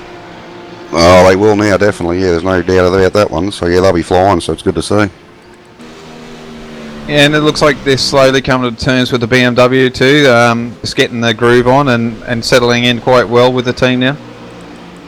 Yeah, like everyone on the team's putting hours into setups, and the car's getting better and better each week. And it just, unfortunately, you come to a track like this where the other cars are so dominant, you work your butt off to get somewhere, and it's ruined within the first 20 minutes. You don't know why you bother. Yeah, it's a bit hard sometimes, a bit of pill to swallow, that's for sure. But you know, you guys are out there putting in the hard yards, and it's good to see. It's good. At least the Schweck boys are up there, mate, and putting in a lot of effort there to try and get that car home. So it'll still be a result for the team, and good to see you've got new sponsors on board as well. So and a new paint job, but it's looking pretty smick out there and doing a fantastic job.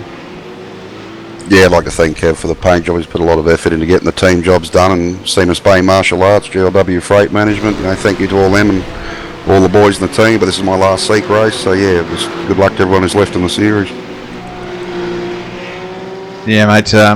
You know, it's a bit of a hard race tonight, so you know, it's a bit of pill to swallow. But you know, I'm sure you'll be back out there. This is a good racing series, and we know you'll be out there again. But you know, hard luck tonight, and hopefully, you know, better things to come next week, man. Oh yeah, like I said, won't be back next week. But yeah, good luck to all the boys in the series, and thank you to Bernie and Adrian, yourselves there, everything you've done for us since we've been in the series. It's been great, and yeah, just hello to everyone home watching. Yeah, no worries, man. Bernie, would you like to ask Tim any questions, or quite happy? Oh no, not at all. It's bad luck again for TD Racing, but it's great to have your team in this series, Tim. So wishing the Schweck brothers all the best out there, currently in 3rd and looking good for a top 5. Yeah, no, we'll still be around helping get the setups and that ready for each week. So yeah, just a couple of less cars on the grid, that's all. Yeah, fair enough. Well, anyway, Tim, thanks for popping in for a chat tonight, and it's great to see the new martial arts sponsor on those cars as well. Yeah, no, like I said, big thank you to Kev for all he's done for us in the background. It's been immense work he's done over the last few weeks, getting all his paint jobs done. And yeah, like I said, hello to everyone watching, and hope the race finishes out well for everyone. Fantastic. Well, that was Tim Ballinger, folks, for TD Racing, and looks like their car's retired, as well as the 737 car. Aaron Osborne having trouble with that car, but that leaves the 747 at the moment out there in 3rd, and that's the Schweck brothers, so they're definitely strong.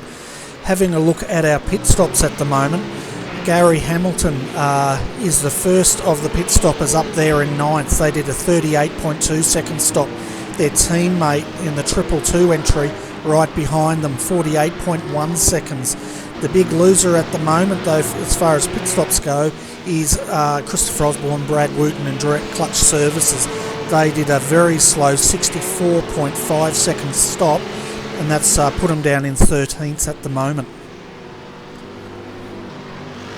Yes, it's going to be interesting with that, Bernie. You know, it is such a long pit stop, but in saying that, though, you know, we know that they can run longer. So does that mean that they're going to do the 3 stops where everyone else has got to come and do the splash and dash? And how is that going to turn out at the end of the race with that half an hour to go? Yeah, well, I'm looking at the time, and I suspect they've actually probably had a pit lane infringement, because that's about a 15-second stop over everyone else, which would pretty much add up to a pit lane infringement, maybe possibly entering the pits too fast. Well, that's a good possibility too, Bernie. You know, it's a tricky pit entrance in the fact that, you know, you've got to arrest the speed of that car. So, you know, they could have got in there too hot, and yeah, it's cost them 15 seconds in the pit lane, and it's a lot of work to gain back. And we've seen that before. Get a 15-second penalty in the pit stop, and it hurts you severely. That's right, and we'll compare the stop of Gavin Sadler now. They're just coming in the pits in a Ford GT3, and we'll just see what sort of stop they make and compare that to the Direct Clutch Motorsports entry. So Brett Garidis is into that car. Gavin's out, sitting down in 4th at the moment. Yeah, and haven't they been doing a great job, you know, to get up that far? Obviously, they'll drop a few more positions, but you know, they won't drop too many, that's for sure. Yeah, that's right. So they've been 24.5 seconds so far sitting there in the pits. They're down to 9th. Brad Wooten is just coming across the line now, so that brings him up to 9th position. And they're still there. The GT Omega BMW Z4 has also just come into the pits. And it looks like Scott Stevens is jumping into that car. Yeah, so Brett Garidis' stop was a 55.4 second stop, so they are 7 seconds slower than the roughs at this stage of the pit strategy game.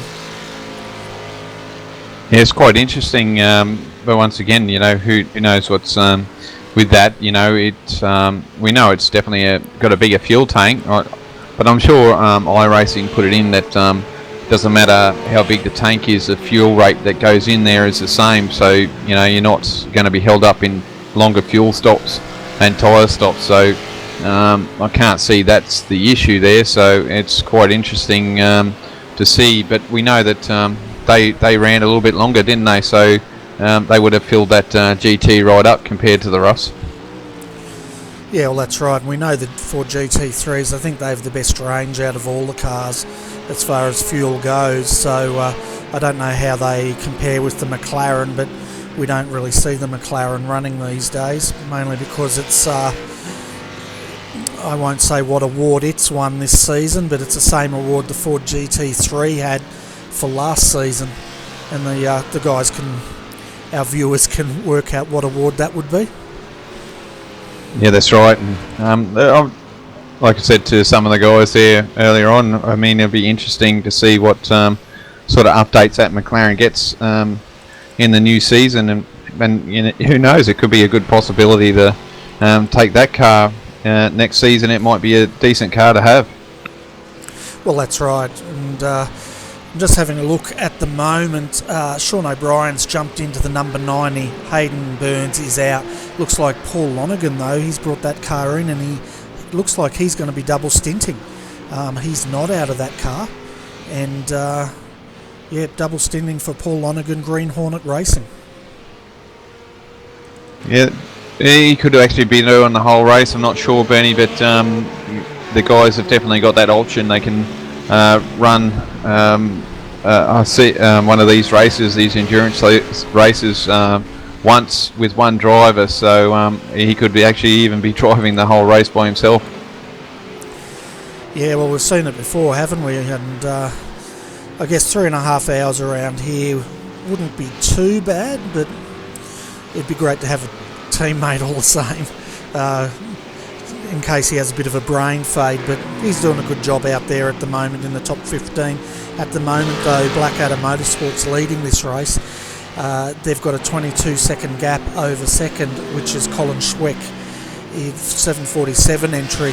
And then third, though, and 51 seconds down the track is Gary Hamilton in the 111 Elements Motorsports entry, and they have pit stopped. They've done a 38.2 second stop. Yeah, and it just like these guys have been running now for an hour and 5 minutes, Bernie. So this car should be coming in soon, the Blackadder GT.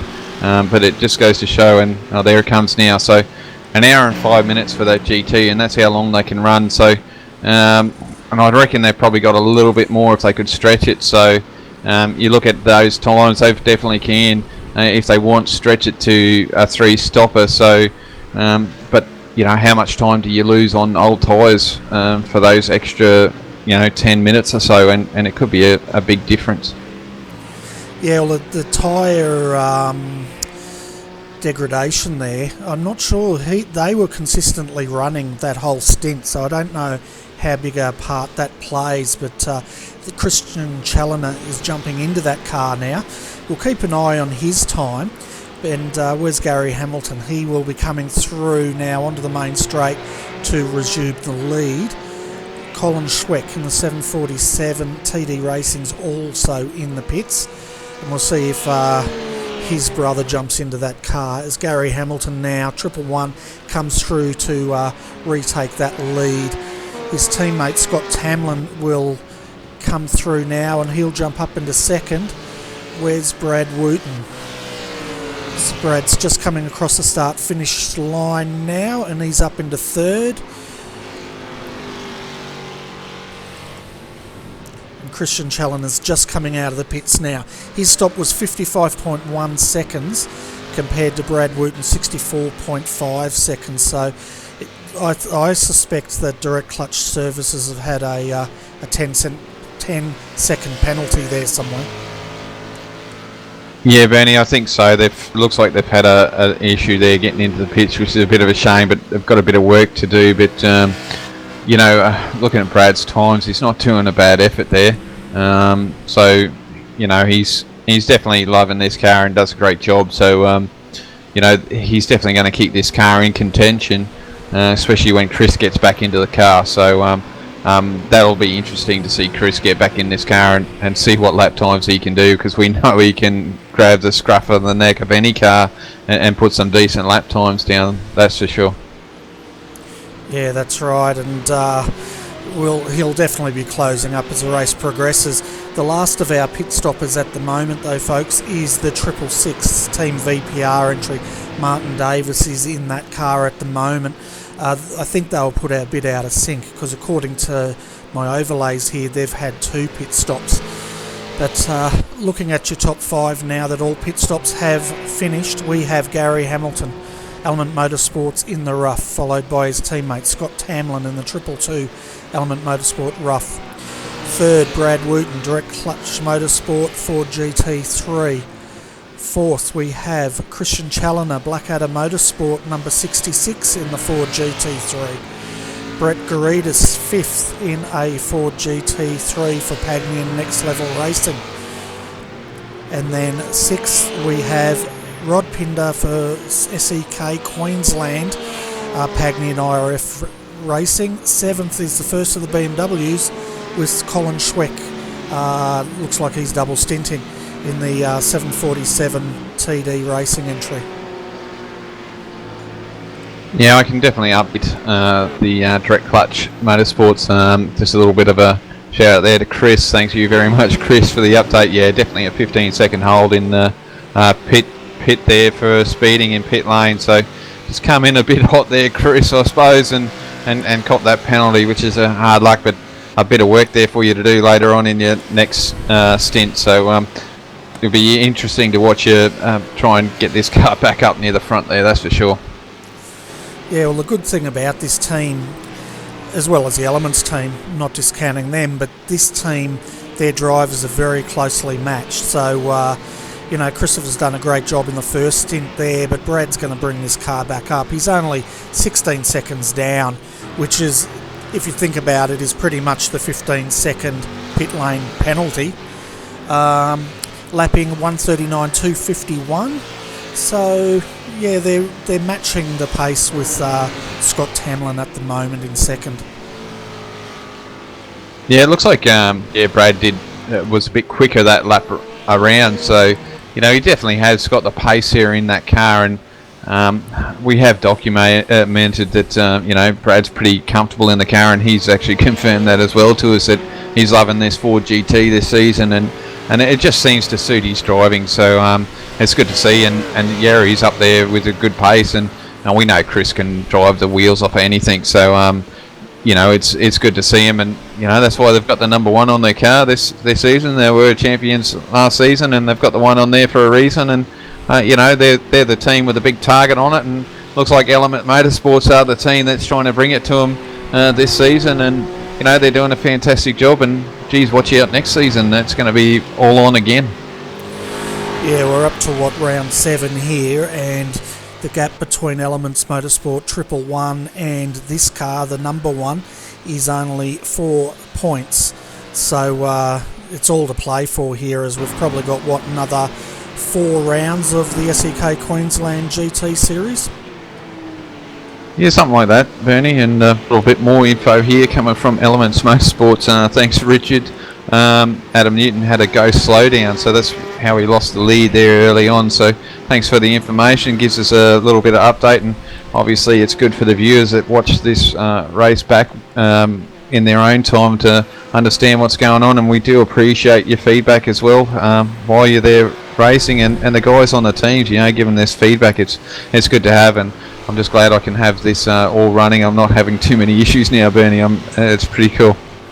Oh yeah, it's fantastic to get the teams to feed us this information. It makes a big difference to the broadcast, and also more importantly to the viewers out there to know exactly what's going on. But at the moment, the Gary Hamilton has the lead in the 111. He's got a 10-second lead now over Scott Tamlin in second in the 222 Elements Motorsports. Third, Brad Wooten at the moment.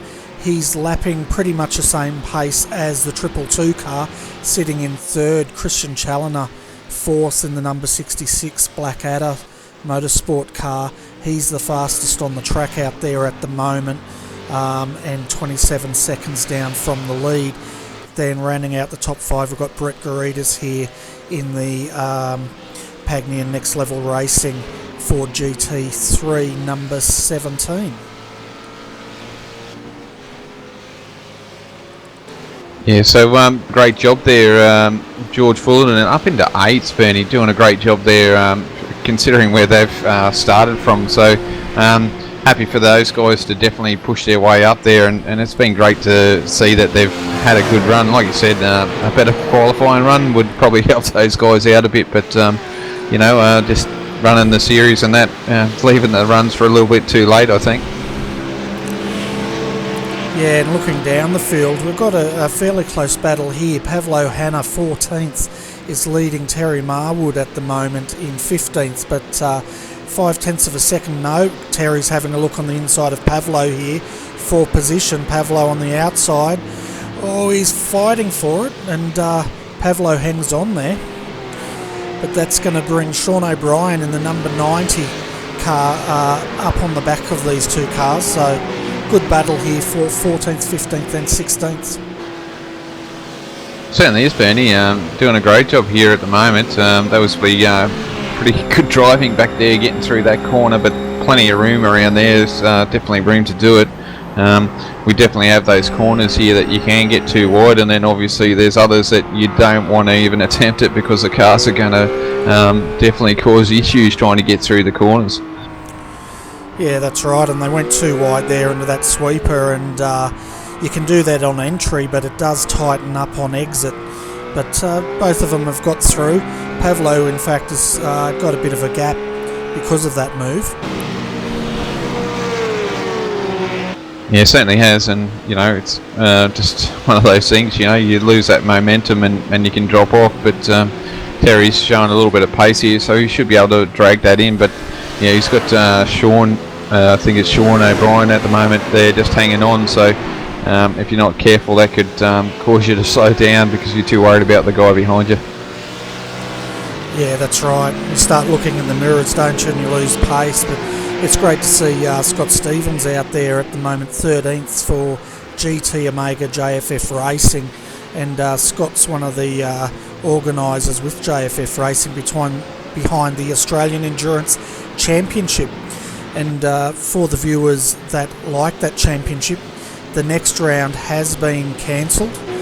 The reason for it being cancelled is they couldn't run on the original date set because they didn't have enough administrators. But now that our calendar's getting so full with so many different series, they couldn't actually find a suitable date.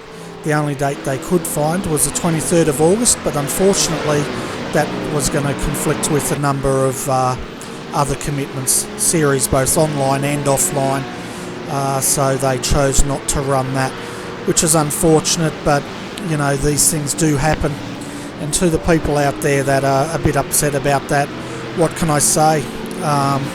We are working together with all the different series to try to bring all the racing to you, but just bear in mind it is a voluntary sport that all these guys bring to you, and if you can, jump in and give them a hand, because as we said earlier, a lot of these guys are only 2 or 3 guys trying to put a whole series together, and I'm sure they would really appreciate your help.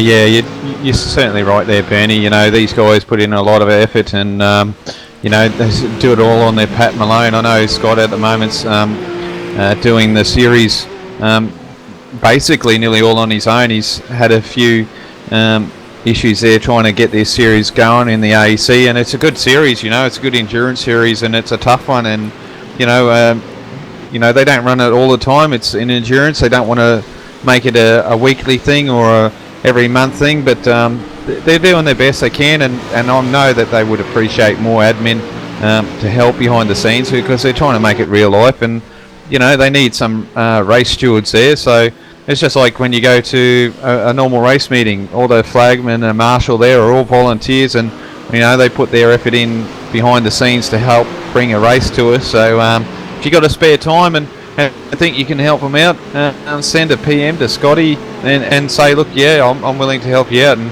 I'll tell you what, the rewards are, you know, are great, you know, your personal accomplishments and all that sort of stuff. So give it a go. I mean, it's sometimes it's not easy, but definitely rewarding, just knowing that you're a part of something that like the AEC, and you know, it's a great thing to have in our sport. Yeah, it definitely is. But if you look at all the great series, or the Australian series that are put on a monthly basis and on a weekly basis out there, the main series, you've probably only got about 20 guys at the most that are doing all the work to bring this to everybody. And a lot of the time, the guys are out there running these races with only one person because they can't get enough volunteers. So, you know, I'll just reinforce that. It would be great to get more people helping out, everybody in the organisation of this community, just so we can really make the Australian iRacing world standard. That's right, Bernie. You think it's easy up here talking on and watching a race. It's not that easy either. You know, this is a bit of hard work. You're trying to see who's doing what, and at the moment I'm back here with Terry Marwood and Shaw and O'Brien and just watching these guys race. But you know, I've probably missed a lot of other action as well at the moment. So it's a bit hard up here in the booth as well, trying to get this action to you. Bernie does a great job here, and you know, he puts this on, and it's not just this race he does as well. He's committed to a lot of other races, including AEC, Star Mazdas, Skip Barber and does the strength of field, which is the Skippy's light series, isn't it, on Monday, Bernie? Yeah, that's right. But I just wanted to get something off my chest there, and I have now, so I feel a lot better. So sorry, folks, I'm not meant to be ranting. Not that it was, but it could have been. It looks like we have Hayden Burns down there for an interview. Oh, cool, Bernie. It'd be good to have Hayden up here, and one of our regular interviewees, I suppose you could say, Bernie, and good to have them come on board and have a quick chat with us. Hi Hayden, welcome to RRTV's commentary box. And the race has been a bit up and down for Selby Racing Team tonight. Hey Bernie, Adrian. A bit up and down right from the V-word go, which was a bit unexpected, but I haven't quite had a look yet to see what happened to Nathan in the 90 car, but I got a good run off the line, off the green light I should say. Got past 2 TD cars and held me inside, and then I look up in the mirror and I see the sister car going round facing the wrong way. So yeah, a bit of mixed emotions so far, but still a long way to go. Yeah, Nathan decided going into turn 1 there to wake up all the rear of the grid there, and I'm not sure if there was contact there, but he was extremely fortunate that no one collected him and he got through there unscathed, but of course that put him right down the bottom order of the field. However, your car, the number 8, is doing a great job out in 8th at the moment. Chris keeping behind the wheel at the moment. Well, it's good to hear that he's got no one else who didn't get any more extra damage from being facing around the wrong way, but I was trying to get Nathan up here so you guys could talk to someone different, because I don't know if he gets sick of talking to me all the time, but he said that the background noise going on behind him with his kids and stuff is a bit loud, so but yeah, we're chugging along alright. The car has actually changed a bit with this dynamic weather going on, so we've got a bit of, well, I'm not going to say what we've got a bit of, because we actually are sort of in a battle, but the car's changed a bit, not handling ideally,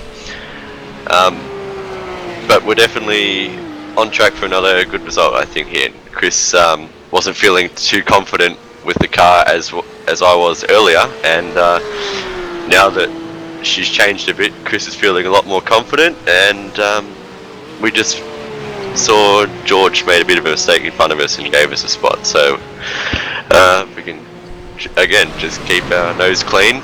Starting sort of up the front helps a lot, as we found recently. Another good results on the cards. Fantastic, and it sounds like the track's coming to you guys, which is good to hear, and that's the beauty of dynamic weather. It can either the race sounds like it's coming to you, which is good, but looking at his laps at the moment, his last lap was a 1:48.76. Now he's done a 1:44.31, so he's definitely doing consistent laps up there and looking quite competitive. Adrian, did you want to ask Hayden any questions? No, I'm good, Bernie. Good to see you guys are up there having a good race, and hopefully you can keep this car up in the top 10. It's be a good way to keep a solid finish for you guys. I know after Daytona you're looking good, and then it seems like it's carrying on, so momentum for you guys is definitely strong at the moment. Yeah, it definitely is, Adrian, but I'm sure you guys ran through the championship standings at the start, but I mean, from 10th, which is the 006 car, to us is only like 3.5 points or something, and we're in 13th, so we've got a bit more pressure on our shoulders than Nathan and Sean to perform, because we definitely want that top 10 in the championship. Looks like the 006 car had some issues tonight, and if we can stay in front of George and Paul, we may very well, guaranteeing that we have no issues, be up in the top 10, so that's the goal. Yeah, no, great. Pushing, looks like the cars are definitely, you slowly getting the handle on these cars, and these things just don't happen overnight, and definitely working hard and having a great time there. And we got a car off there, Bernie, into the gravel, so another team there not doing so well, but yeah, doing a great job there, mate, and congratulations so far. Just quick shout out to your sponsors and the guys in the back there as well, though. That was Martin Davis who went off, if you're curious. I did that for you. Yeah, I'll be quick tonight, but yeah, selby.com.au for all your hi-fi gear. Costumes.com.au for some cool costumes. And Alpha Image Concepts on Facebook for any free design work you need within iRacing and that sort of stuff. But yeah, thanks guys, and we'll keep plugging away.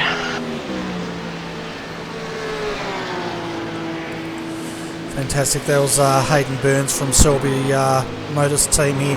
Just having a look at Martin Davies here. Oh, the usual rough bite there. It's he's lost it coming into the corner and it's flicked him around the other way, and that was quite a big lose. Fortunately, there wasn't anything to hit at that part of the track. Yeah, such a shame for these guys. They're doing so well, and yeah, just it's going sideways, and then yeah, it just grips up and then spits you the other way, which is just typical of that rough. You just it's so hard. It's very finicky. If it gets loose, it's just so hard to try and keep it corrected. And yeah, it's just one of those cars. At least these other ones sort of give you a little bit of warning and help you out a bit. Yeah, that's right. We're just having a look at Gary Fishwick as well.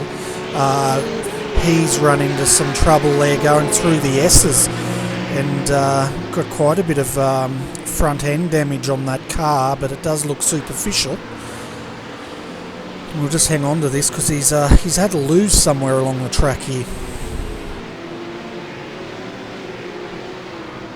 Yeah, so key through those S's just to keep your momentum up, and if you get in there too hot, it just really unsettles the car, and your lines are just not good, and yeah, you just it's terrible. I was doing that in practice earlier on the weekend, and yeah, if you carry too much speed there, it just yeah, it's not good for the car, and you just lose so much momentum through there. You certainly do, and we'll just have, while we're looking at replays, have a look at this spin from Rod Pinder here that we're talking about.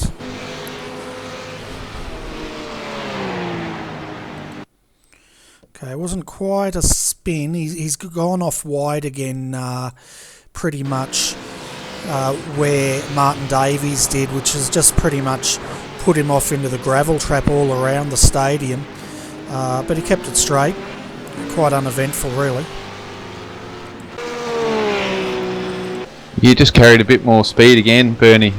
Certainly catches you out, especially when you got a lot of grip. So one of these things, but yeah, did well. Keep the car in the right direction and got going again. So didn't really lose too much. And at the moment, I'm sitting here with Richard Brookfield and Scotty Stevens. Scotty Stevens trying to hound the back of Richard's car at the moment, doing a great job back here.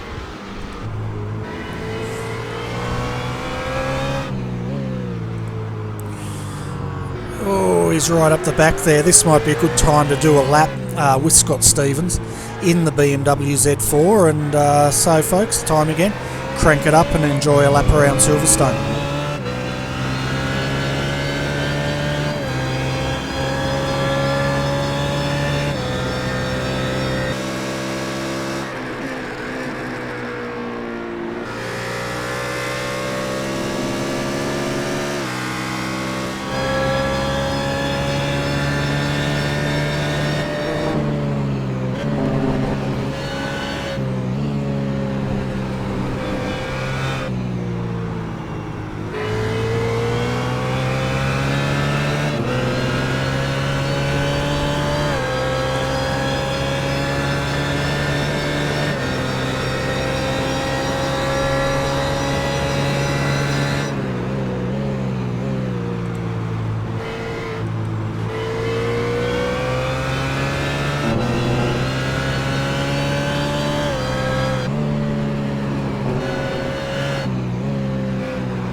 there we must have put the mocker there on Scott Stevens as he loses it there coming into the stadium area of Silverstone tonight.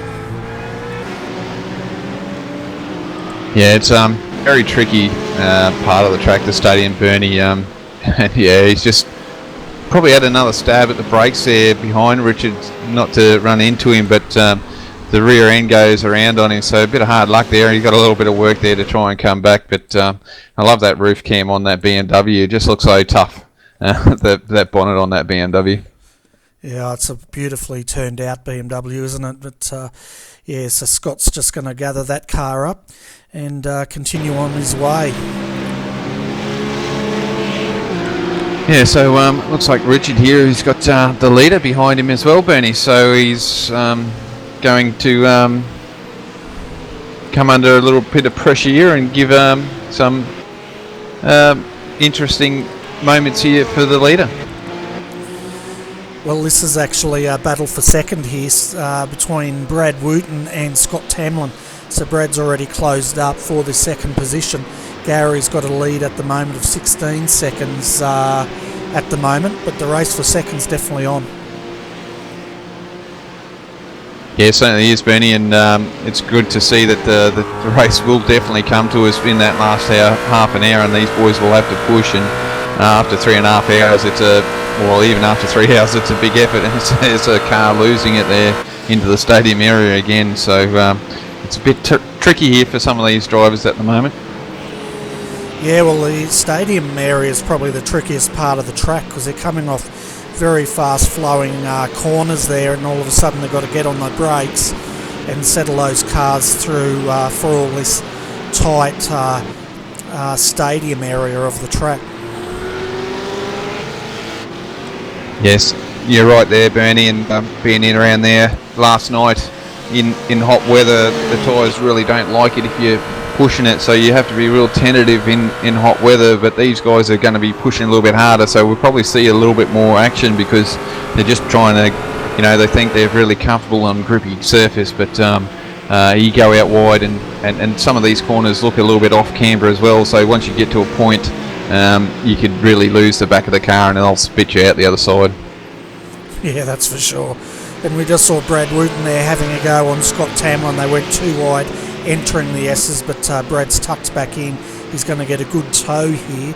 Scott looks like he's got some internet connection issues as he flashes, which will put off Brad a little bit. And yeah, definitely good fighting here. Yeah, shows you Brad's been on the money. He's brought that gap right down here, and just shows how quick Brad is in this car, and he's definitely hounding the back of Scott here at the moment, so Scott's just got to keep his line and do a good job. And tonight I'd like to thank all the viewers out here for our international viewers, so thanks once again to come on board and watch this live streaming. Great to have you on board, and please press the like button if you're enjoying what you're seeing, and great to have you on board and watch this great race that we've got here in Australia with the community, with SEK Queensland and Pagnum and Next Level Racing. So awesome job the boys are putting on here for us tonight, Bernie.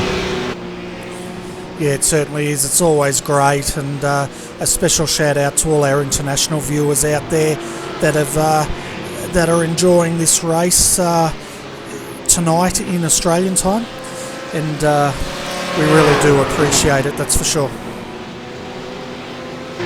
Yeah, certainly do, Bernie. It's good to see it's getting out there to the international viewers and they're enjoying this racing, and why not, Bernie? These guys put on a big effort, and you just have to see here at the moment with Scott Tamlin and Brad Wooten here having a fight for second position. I don't think they're not losing a great time here, are they, at the moment? They're still that's 17 seconds behind. Yeah, well, not Rod Pinder, the 111 entry has come back into the pits at the moment, so they're doing their second stop. But last lap around, these guys were doing in the 140s, as we see now Brad Wooten going on the inside of Scott Tamlin here for position, too wide, coming into the stadium area. Oh, now. Brad's going to have the inside run, but Scott should come back on the hold this. It's going to be close. Oh, great driving there, Bernie. Brad still on the outside, having to brake a bit more. Gets a little bit loose because he's on the outside there. It's not really great being out there with that sort of momentum, but he's still sticking it in there. And Scott comes down on him there, closes the door hard on him, and they're back out onto the main straight. We'll see if Brad can get down here, but what great racing here at the moment, ladies and gentlemen. Yeah, it's fantastic, and it's the first time I've seen Ford GT3 get a little bit loose as Brad's coming back on the inside here. I had a good run. Are they going to go too wide coming in here? Who's going to shift? No one's shifting. Oh, Bernie, that was close, and Brad's done the move there. What a great move there, and great driving by both guys here as Brad's going to put the hammer down, but he's going to find it hard to get away from Scott because Scott's got his draft. Yeah, and that was almost the identical move last lap, but Scott closed down Brad. But Scott's got the outside run, but he's not going to make a move there as he tucks back in. I have a feeling, Adrian, it's not over between these two. No, Bernie, but see that move there going into the corner. Just the GT just had it settled through there, and Scott had to lift, so he's got a little bit of gap here, but you know what, like again I said before, that rough's pretty slippery in a straight line, so he'll close up here again if he gets a good run. Yeah, that's right. It'll be interesting to see now with Brad out front how he goes, if he can gap Scott or not. Last time we saw they were pretty much even, and it looks the same at the moment. But having a look at the moment, the 111 car, Baden Reed's back behind the wheel of that car, 48 second stop, and he's 49 seconds down, so it'll be interesting to see how this washes out once pit strategy plays its part. I reckon they've got plenty of room there, Bernie, and if they keep bringing down the time too, you know, they've definitely got first place covered here, because it's about a minute throughout the whole pit stop, so nearly a minute and a half, so you've got to spread that gap right out to a minute and a half to sort of try and make sure that you got the lead, so they've definitely got at least that 17 second gap on these boys at the moment. Yeah, looking at the language of this car, this Ford GT3, Brad's really putting the hammer down, and the car's getting a bit unsettled through the corners, which really shows how hard he's pushing this car. But I think he's really now trying to get that 10-second deficit that they lost in the last pit stop well and truly made up in this stint. Oh yeah, for sure, Bernie. You know, it takes two drivers to try and bridge a gap back, and you know, we know that Brad and Chris are great drivers, and you know, he's going to push, and he'll probably drag Scott along here. If Scott plays this right, just sits here and follows Brad all the way, because you know, they'll drag them up close to that first position as well, so just keep an eye on that gap behind to Baden Reed and Gary Hamilton, just to see if they can gap them or they'll lose time, but they're on old tyres, so they're going to get hurt here a little bit, I think, Bernie. Yeah, and it was really imperative that Brad got past Scott, because up until then, Elements Motorsports could control the pace of this race. Now with Brad out front, it's their opportunity to try to get this fight, take the fight back to Scott and Baden Reed. Well, that's right, Benny. You know, they've got at least half a chance here now to push along and try and close the gap to Baden and Gary at the moment. So, you know, this race isn't over by any means, and you know, we've still got an hour and 47 minutes remaining. So, still a lot of racing to be done, and you know, still a lot can happen. So these guys will push and see how they go. And Scott's not letting go of Brad here at the moment either, so just hanging on by the skin of his teeth, I think. One little slip up from Scott here and he might even lose some more time and lose that draft. Yeah, well, he'll have to watch that. He doesn't want to drop the draft too much, but It was good timing there, Adrian. We're roughly about halfway through. I think the halfway mark was around about the 1 hour 45 minute mark, and we've just passed the 1:46 minute mark of this race. Yeah, so still got a bit to go, Bernie. It's certainly gone by quite quickly. I think the racing's been pretty full on from the word go, and great entertainment for us, and the boys are doing a great job here. There's still a little bit of spread. I can think there's a bit of a battle down there. There's a couple actually. You've got Paul Lonergan and Chris Keeping there. It looks like there's a battle there, and Richard Brookfield and Scott Stevens again added. So that'd be a couple of quite interesting battles to have a quick look at. Yeah, we're having a look at Chris Keeping, Paul Lonergan's battle at the moment. Paul's having some internet connection issues there, flashing in and out, which would no doubt be putting Chris off a little bit. You don't want cars flashing in and out in front of you, do you? That's for sure, Bernie. Nothing worse than having a car flash in and out, and if you're gaining in on them and you start getting to that point you want to overtake and you want to go into a corner or something and they disappear on you, you don't know where they've braked or where they are on track, and then all of a sudden they'll come down on top of you. So that's your race gone. So it's not a good position for Chris at the moment. Yeah, and then further down, you're right, Richard Brookfield, we saw those guys, they were involved in a bit of an incident earlier on, but Scott Stevens there back in the 11th position, and having a look on the outside of Richard there, too wide into the final corner. I tell you what, Scott's going to have to go the long way, and that's not going to work. Oh, as Richard says, I'm had enough and I'll go into the pit, so there goes that battle. But that was good driving there by Scott. He was right behind him earlier on and had that little moment, and he's driven the car back up to behind Richard, so that was good driving there from Scott to get to where he was.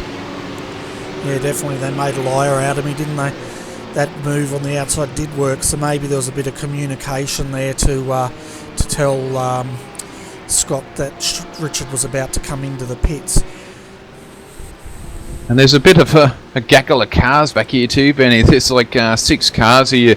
You got Gavin Sadler in the mix here at the moment. You've got Sean O'Brien behind him, and then you've got Martin Davis in front of Gavin as well. So these guys are racing for position, and there's other cars around as well. So a bit of racing back here, and definitely full on. And it looks like probably the Blackadder car there trying to get through as well with Terry Marwood's car also, so it's a bit full on here.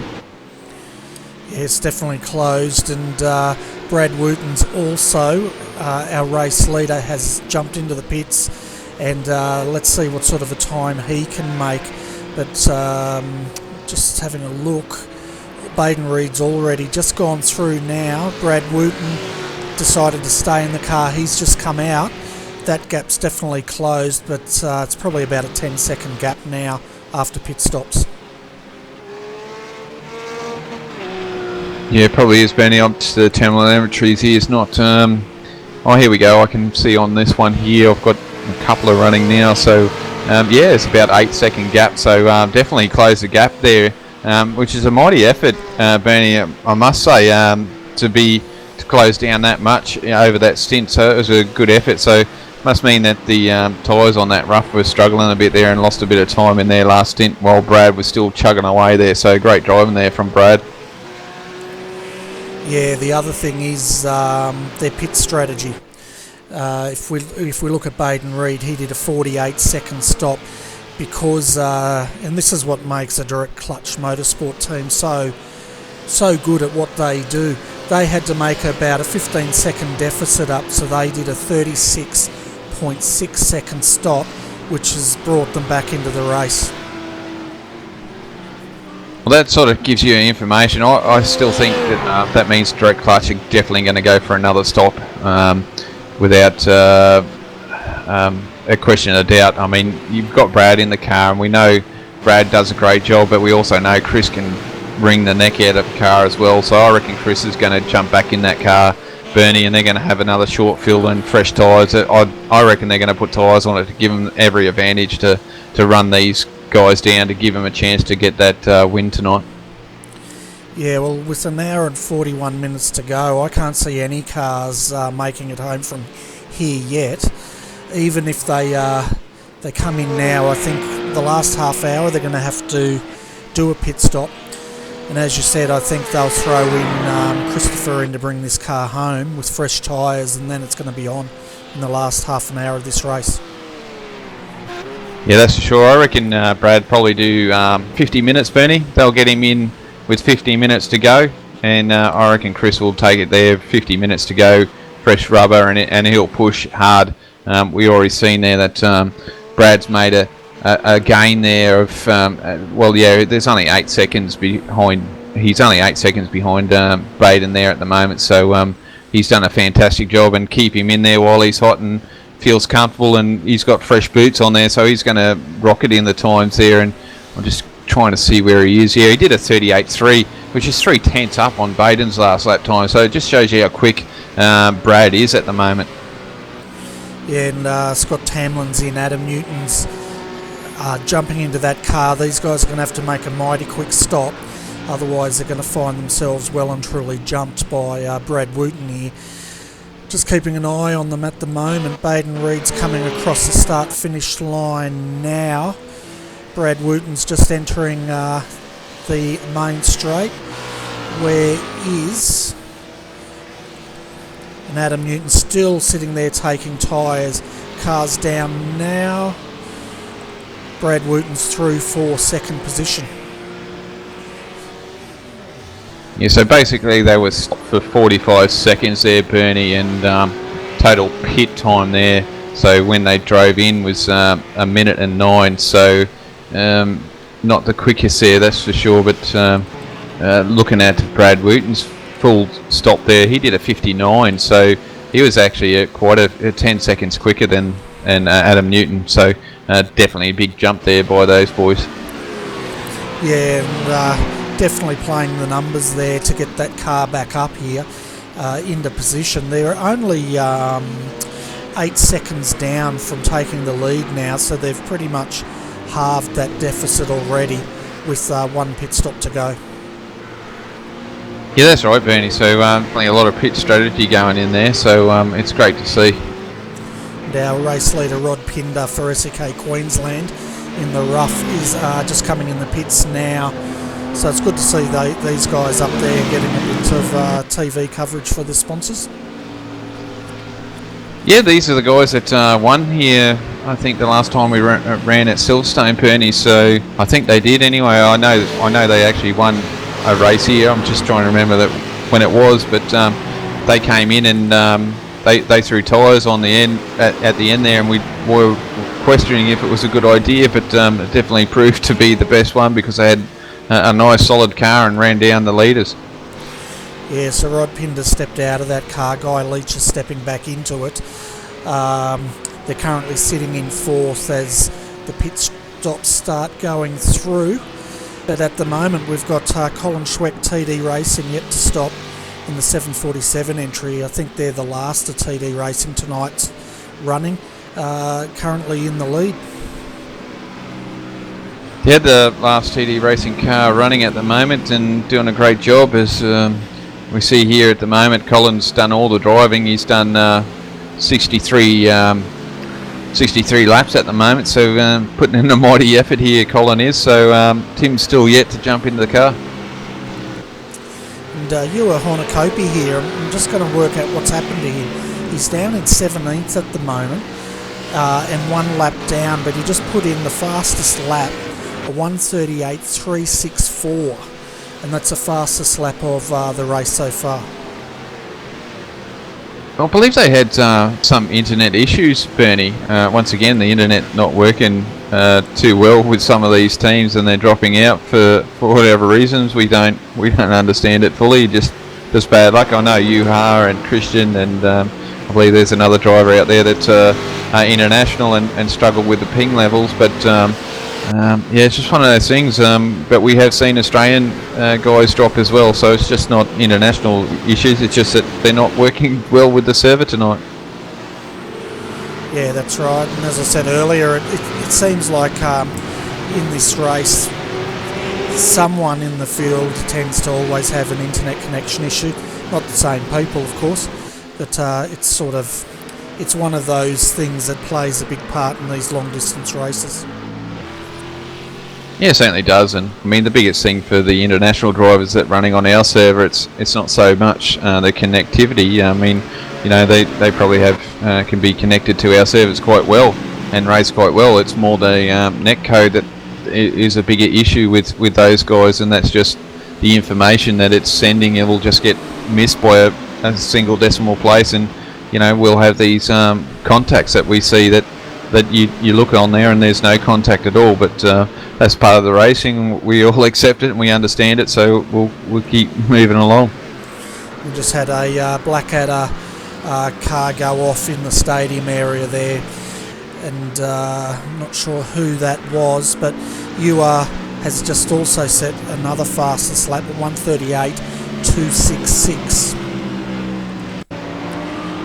Yeah, it's a shame for those guys. They're definitely one of the teams that been up in the championship. They're third at the moment, and this isn't going to help their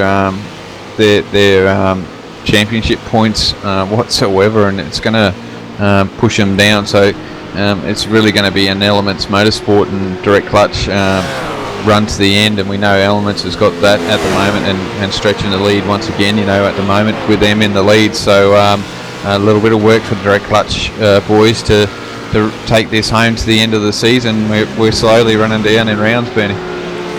Certainly are, and we're just having a look at Scott Stevens there coming through turn one. He got all four wheels off the track there, and I must say he was pretty lucky to not have that car spear into the fence. Yeah, you can quite aggressive in some of these corners, Bernie. You can see there's a bit of concrete, especially going through the S's there. You can be definitely aggressive, but it looks like Scott was a little bit too aggressive and got too carried away, which is quite easy to do. I can definitely tell you that. Yeah, so having a look at this gap at the moment, the gap between Baden Reed, who will retake this lead once pit stops are done, and Brad Wooten is about 6 seconds.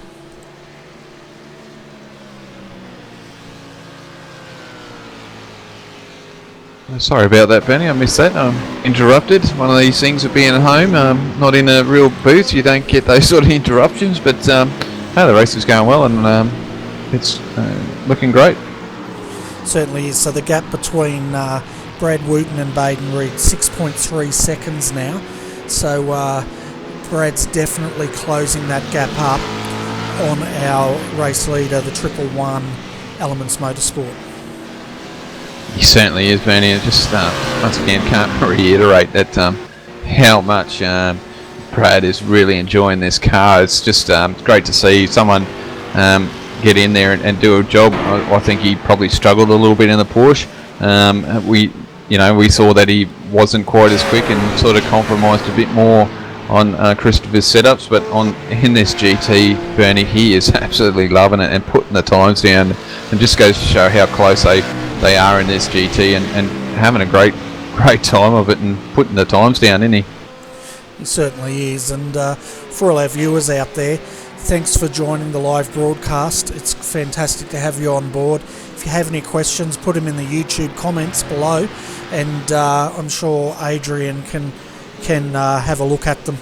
But to give you an update of the complete field now that we're entering the second half of this race, at the moment Colin Schweck for TD Racing 747 is leading the way, but he's yet to make his second stop.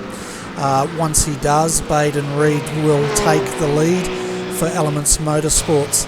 The gap between him and Brad Wooten for Direct Clutch Motorsport is 6.1 seconds as Baden gets it sideways, and Baden's also having some internet connection issues.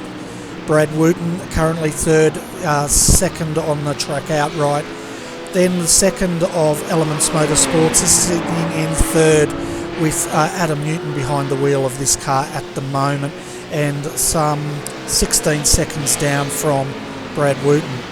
Paul Lonergan is sitting in fifth for Green Hornet Racing, yet to make another stop. Chris Keeping sixth for Selby Racing Team, yet to make another stop. George Fullerton 7th, and he also hasn't made his second stop yet. Gavin Sadler coming up now, battling with his teammate there for position, and Gavin has made his stop, so Gavin's looking good at the moment out there.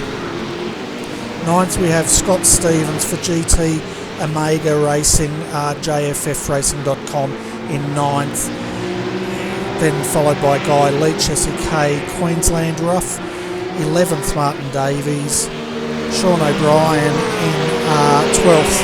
And we saw those guys have quite an interesting off in the first corner at the start of the race, but recovered nicely.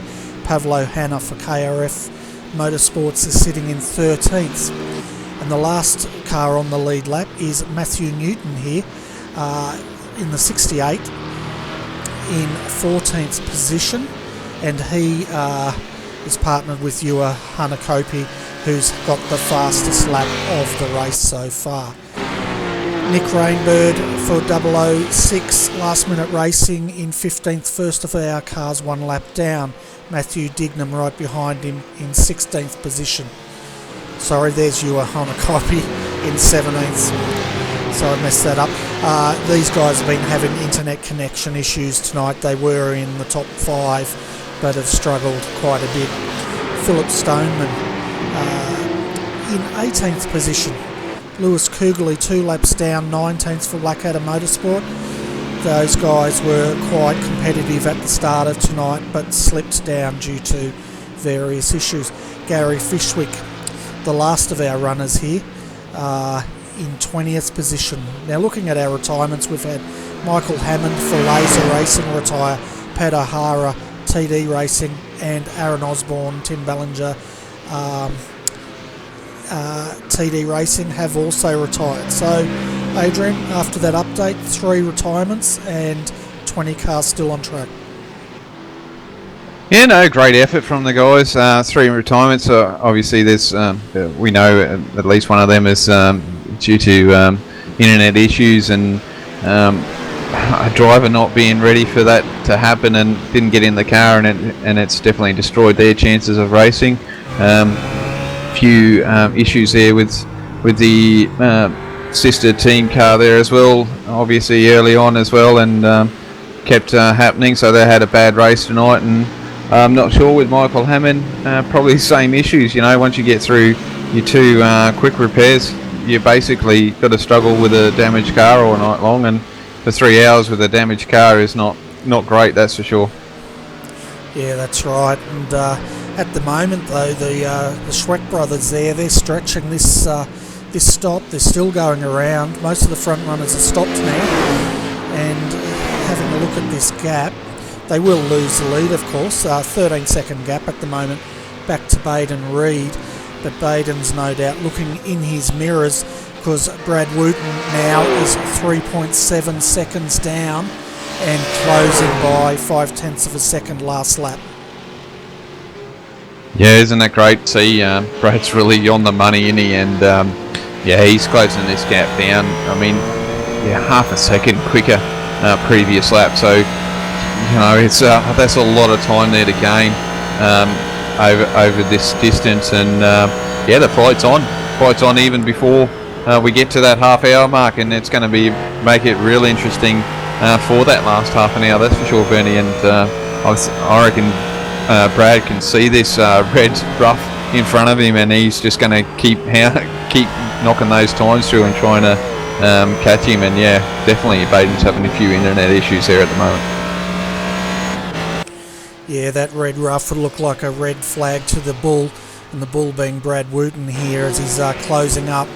Definitely looking comfortable in the Direct Clutch Motorsports car tonight, and it'll be interesting to see what happens when he does catch Baden and see whether he can pass and then get a gap out, or whether they're going to be duking it out like they did earlier. Yes, it's a tough one, isn't it, Bernie? You know, they can hang on for a while, but it's just interesting. And having a really close look at this GT, it's really low slung to the ground at the moment, so definitely got this GT as low as they possibly can go. So it's very slippery through the air at the moment. The lower you can get it, the better grip and quicker it can go, Benny. Well, there's not a lot of clearance between the bottom of that car and the track, so they've really dumped it for the race tonight, and it's definitely paying off for them. Yeah, for sure, Bernie, and obviously the viewers, there is a limit on how low you can get these cars. There are settings in there, so you've got to make sure that when it's full of fuel, you can be in that limits, and let's see how they go. But this car is definitely low slung tonight. Certainly is. And speaking of pit stops, Adrian, it's probably time that we took a bit of a pit stop. Did you want to have a 5-minute break first, and then and I'll carry the broadcast? I'm good to go, Benny. You can often grab yourself a coffee. I'll be sitting here and enjoying the race. I've got little helpers that have brought me a coffee, so I'm good at the moment. No worries. Well, I'll put it on to most exciting for the next couple of minutes, folks, while I make another coffee, and Adrian can talk to you while I'm gone.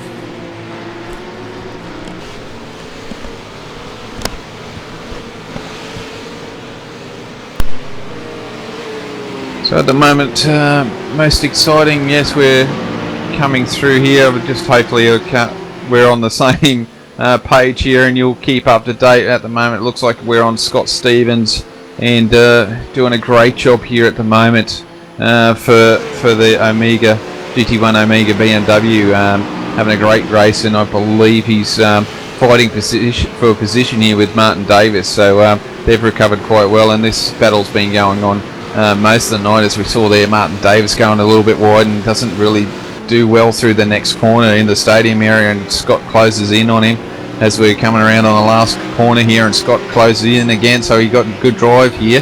So let's see how he comes down there straightaway, as Martin's really close here. Is he going to try and protect the line, because we know this rough is slippery, but Scott's closing in as he's having a look. Oh, a little bobble there from Martin, so he gets that job done. Scott's a great driving there.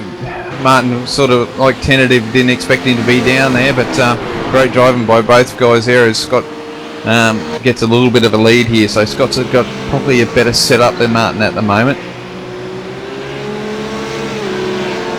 Just seeing if that's also positioned there with Sean O'Brien behind Martin as well at the moment. So this is a battle here for 3 cars, but looks like Scott's got a little bit better vehicle here at the moment. Seems to be responding to what he wants to do, so great driving at the moment.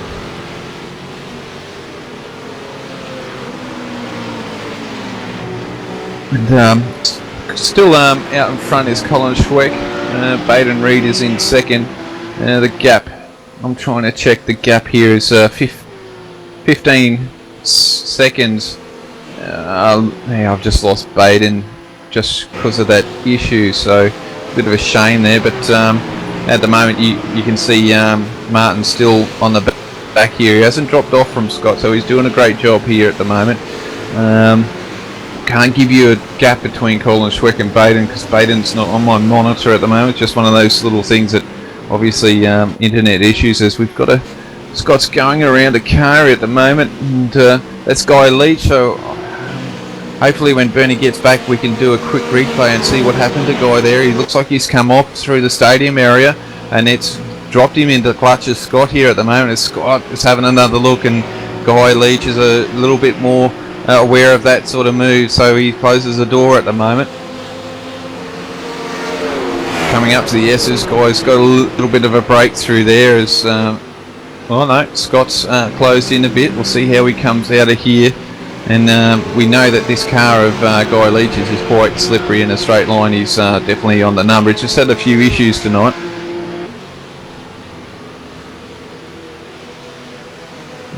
He hasn't dropped Scott that much, but we've got a 4-car battle here for position 8, so good racing here with the guys. It's still on. It's been a good night for battles throughout the field, whether it be up the front or at the back. So it looks like I've got Baden sort of back on again, and it's a 4-second gap back there between Brad and Baden, but we're sticking with the Scott here at the moment, because this is probably the most intense battle we've got.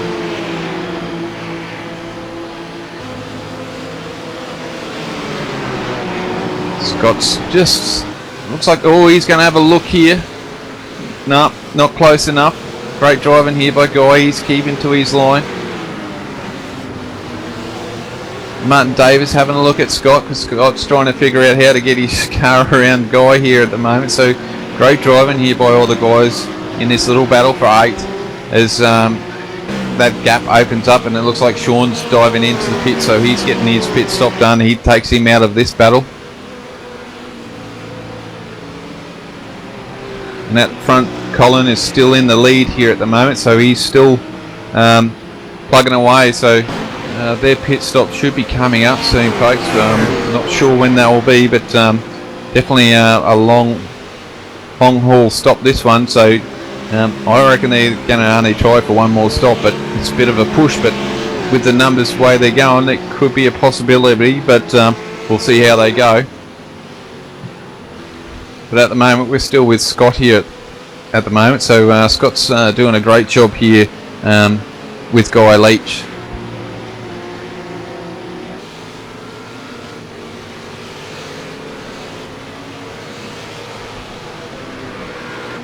And Martin's looks like he's lost a little bit of a here at the moment.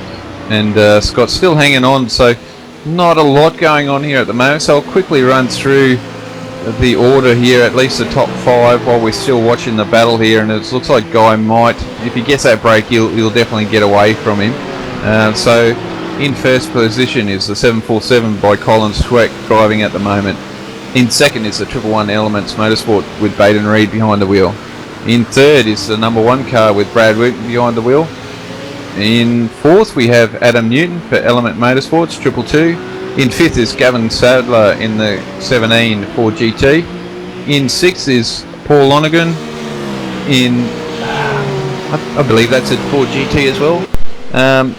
In seventh is George Fullerton in the BMW, so doing a great job there for George. And in eighth with this battle here at the moment is Guy Leach, and we're going into Colin Schweck here now. So we've got with the leader after we've gone through that. He's having a little battle here with the Blackadder Motorsports GT, and we can see he's going around for another lap, ladies and gentlemen. So staying out there, this is a long stint by these guys.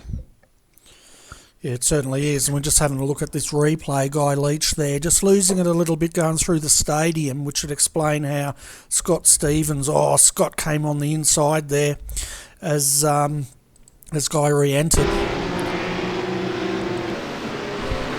Yeah, thanks for that, Bernie. We did note that closed in, so we did see that Guy lost a lot of time, but yeah, quite interesting that little battle there, but it looks like Guy's broken away from that now. And how about the Schweck brothers here? You were talking about how long they've stretched this stop out, and this is a very long stint. Yeah, certainly is, Bernie. It's interesting to wonder if they're running a map 2 or something on there, because realistically it's a long stop. I mean, I think they ran quite long in the first stint as well, Bernie, so to keep this up, they're doing a great job. As I see, we've got one of the Pagnium cars in, so I think that was George diving in there. So as my most exciting cameraman is jumping around, I'm back to Lewis. So yeah, no, it's quite interesting. Certainly is. We're having a look at Colin now. We'll see if he's coming in. And the other interesting thing is here is not sure if his brother's here tonight, because Colin's double stinted so far. So we'll see if they do a driver change here.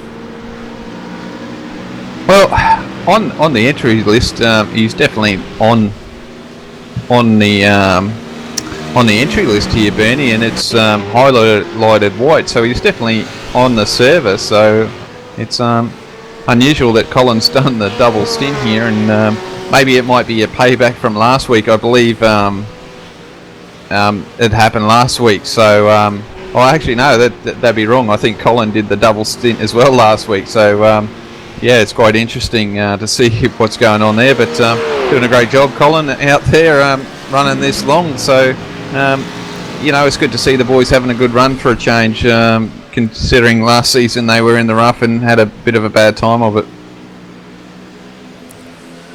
Yeah, that's right. And having a look at our gaps, folks, Colin Schweck leads away, yet to stop. 8.9 second gap back to Baden Reed in second position. Baden Reed's gap now back to Brad Wooten has dropped down to 2.8 seconds, and so Brad's closing. Adam Newton at the moment, he's in fourth, but 21 seconds down from 18 seconds down from Brad Wooten, and 22 seconds up from fifth place Gavin Sadler, who's doing a fantastic job out there. Yeah, he certainly is, and looks like Martin Davis is in the pit lane now, Bernie as well, so their guys are putting in for their next stop. And they could probably stretch it, I think, Bernie, from here with a minute 15 to go, but once again, it's probably asking a lot out of those roughs, I think.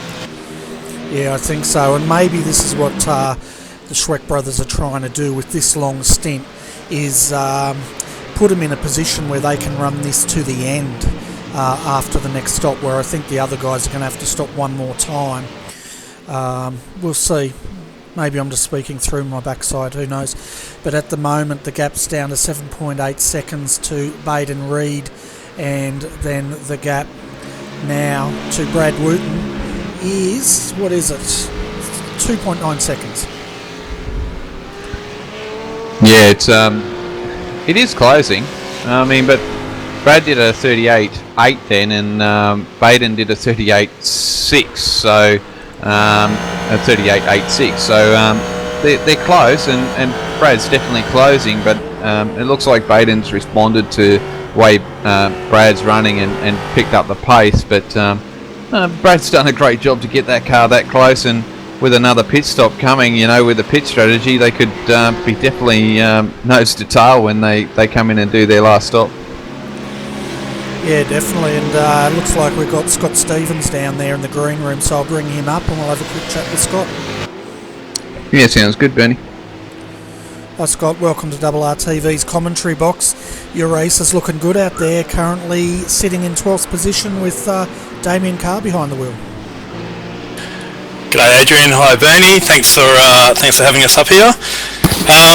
Yeah, solid so far is probably the best way of putting our race. We started out in 15th and currently sitting 13th, so we've moved up a few spots and things are going well.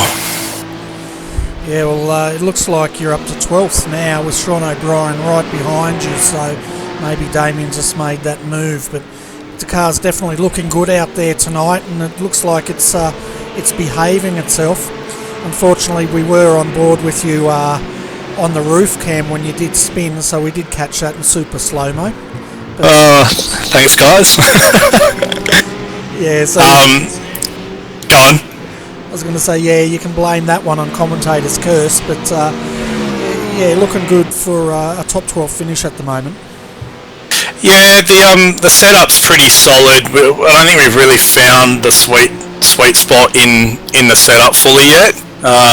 So there's a few things that we're trying to battle with, and if we change one thing in the setup, it's ruining other areas of the setup, and then of course that's translating to on track. So at the moment we're really actually down on straight line speed, which is disappointing, because through the fast stuff, like when I was battling with that GT3 Ford, I can't think of who it was off the top of my head, but yeah, when I was battling with him earlier, I was hammering him through the corners and under brakes, but as soon as that thing got in a straight line, it was just see you later, and even sitting in the draft, I just couldn't do anything. So we've fundamentally lost something in the setup, and we need to probably go have a look at that. But overall, it's a really stable set. You know, I was still consistently doing 39s to low 40s right at the end of my stint. So a full stint on tyres and still doing that type of times. So pretty happy with that, and a few off tracks, but you know, these things happen when you're pushing hard and trying to gain time and stuff. Yeah, they certainly do. So over the stint, does the setup on the car change a lot, or does it stay consistent for that whole the whole stint? It's actually really consistent. Like, I guess as a comparison, my third last lap I did was a 39.9, and my fastest lap in my stint was a 39.3. So throughout the stint, it's really holding well together. So as a race set, it's probably really good. It's just a few minor tweaks that we need to do to just get a little bit more pace. But other than that, the car over a stint is just fantastic. So yeah, really happy with that. Excellent. And as far as fuel goes, it looks like you guys, well, most GT3 guys out there are sticking with the 55-minute window. Have you guys had to do any like fuel saving during this race tonight? We actually worked out our strategy, and we've worked it out actually completely wrong, to be honest. So yeah, we'd worked out a way that it was going to work in our favour, but it's kind of backfired on us, and so we're now just having to resort to a full stint run it dry tank style stint, and then I believe we're going to need a splash and dash towards the end, which is a trundle down pit lane. I don't think we're going to get, I think it was about an hour 16 that Damien had, and I don't think we're going to get that in a stint unless we maybe trim the fuel map, but I just don't think it's going to, the time that we lose out on track over trimming the fuel map compared to coming through pit lane is probably going to be near there or here, you know what I mean? So we're just going to go for it and push on, and if we have to come in and do a splash, we'll come and do a splash. Yeah, fair enough. And is that it for you tonight, or can we expect you to be jumping back in the car at some point tonight? I didn't think I was actually racing tonight, so I'm kind of jumping in again for Aaron, who had a pretty boozy last night on the beers. So I'm helping out pretty much Damien and Aaron's team. So Damien will take it through to the end tonight, and yeah, just see where we end up and if we can gain some positions or just consolidate, kind of top 12, top 13 kind of spot. Fair enough, and I'll hand you over to Adrian here and see if he's got any questions for you. Okay. Yeah, thanks, Bernie. Hey, Scott. Good to have you up here again. I know it wasn't planned for you to race tonight, obviously, but enjoying the race tonight and having a good run. It's good to see you out there and having a good drive home. Yeah, it's always good to jump back in the car and have a fang. So, and obviously the guys from iRace for Fun always put on a great event, and even the guys that are out on track, there was a few moves that I didn't actually intentionally go to make. That was my breaking point, and it ended up that I was able to stick the nose down the inside. And it's good that you can trust guys that they're visual or vigilant, and they can see what's going on surrounding them and give a lot of racing room. So that's always a pleasure. But my apologies to those guys that if you feel it was a dive bomb, it's just that's my normal breaking point. So yeah. Apologies about that. But yeah, it's always good fun to get out and have a good race, and have a solid result is always beneficial as well, and makes the evening more fun. Yeah, it certainly does.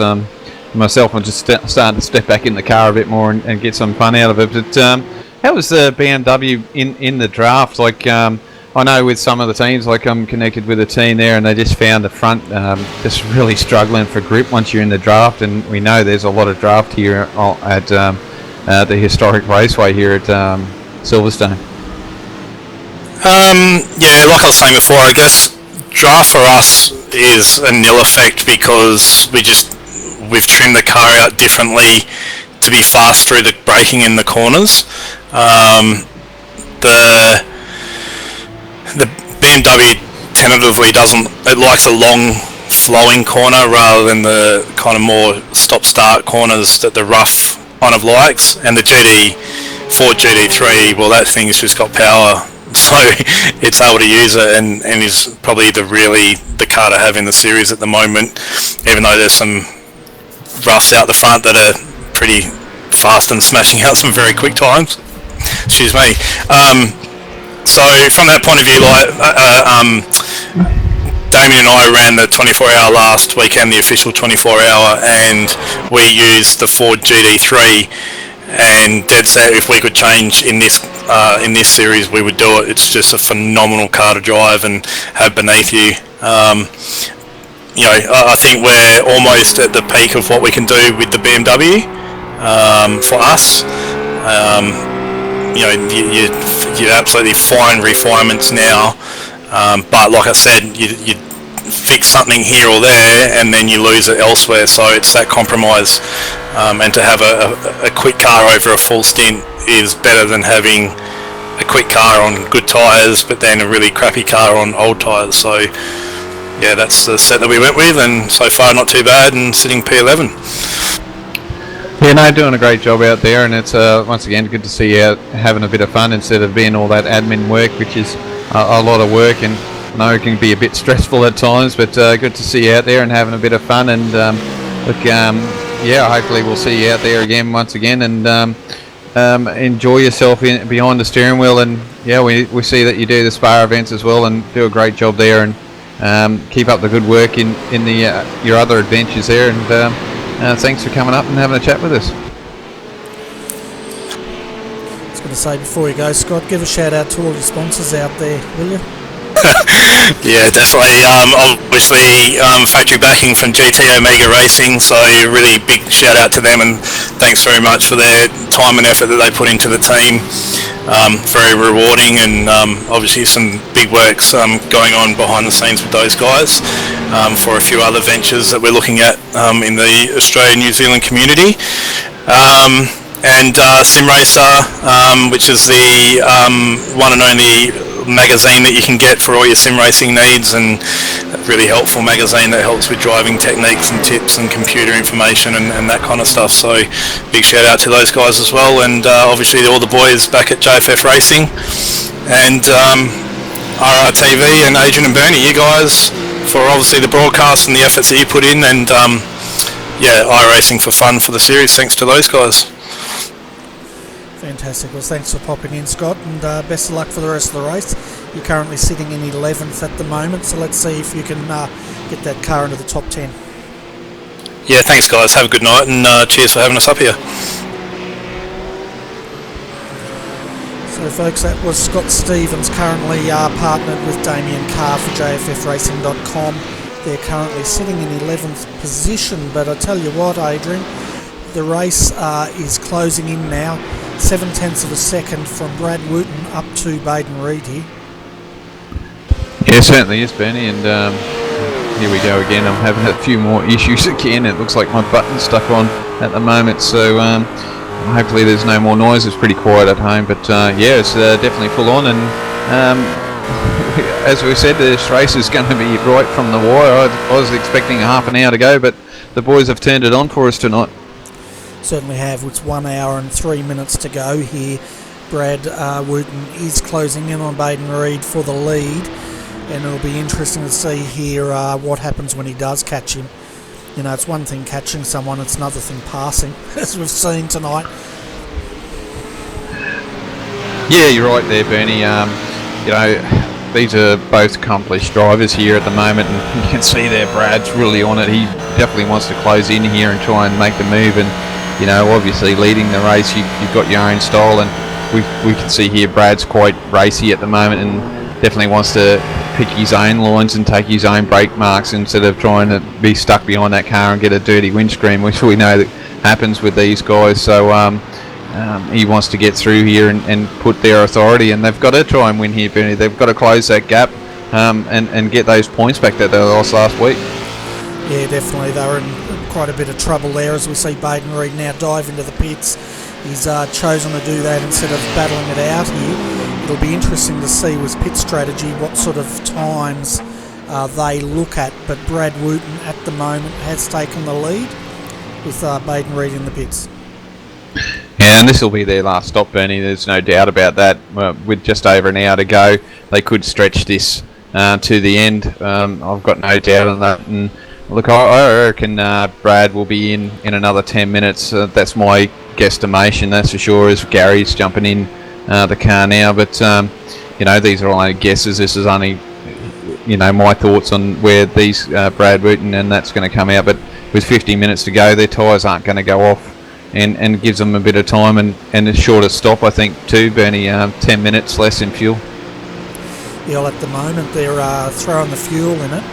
As you said, Baden's out, Gary's in there throwing 4 tyres on this car, and with an hour and 1 minute, I think it's going to be pretty close as far as fuel goes with this car.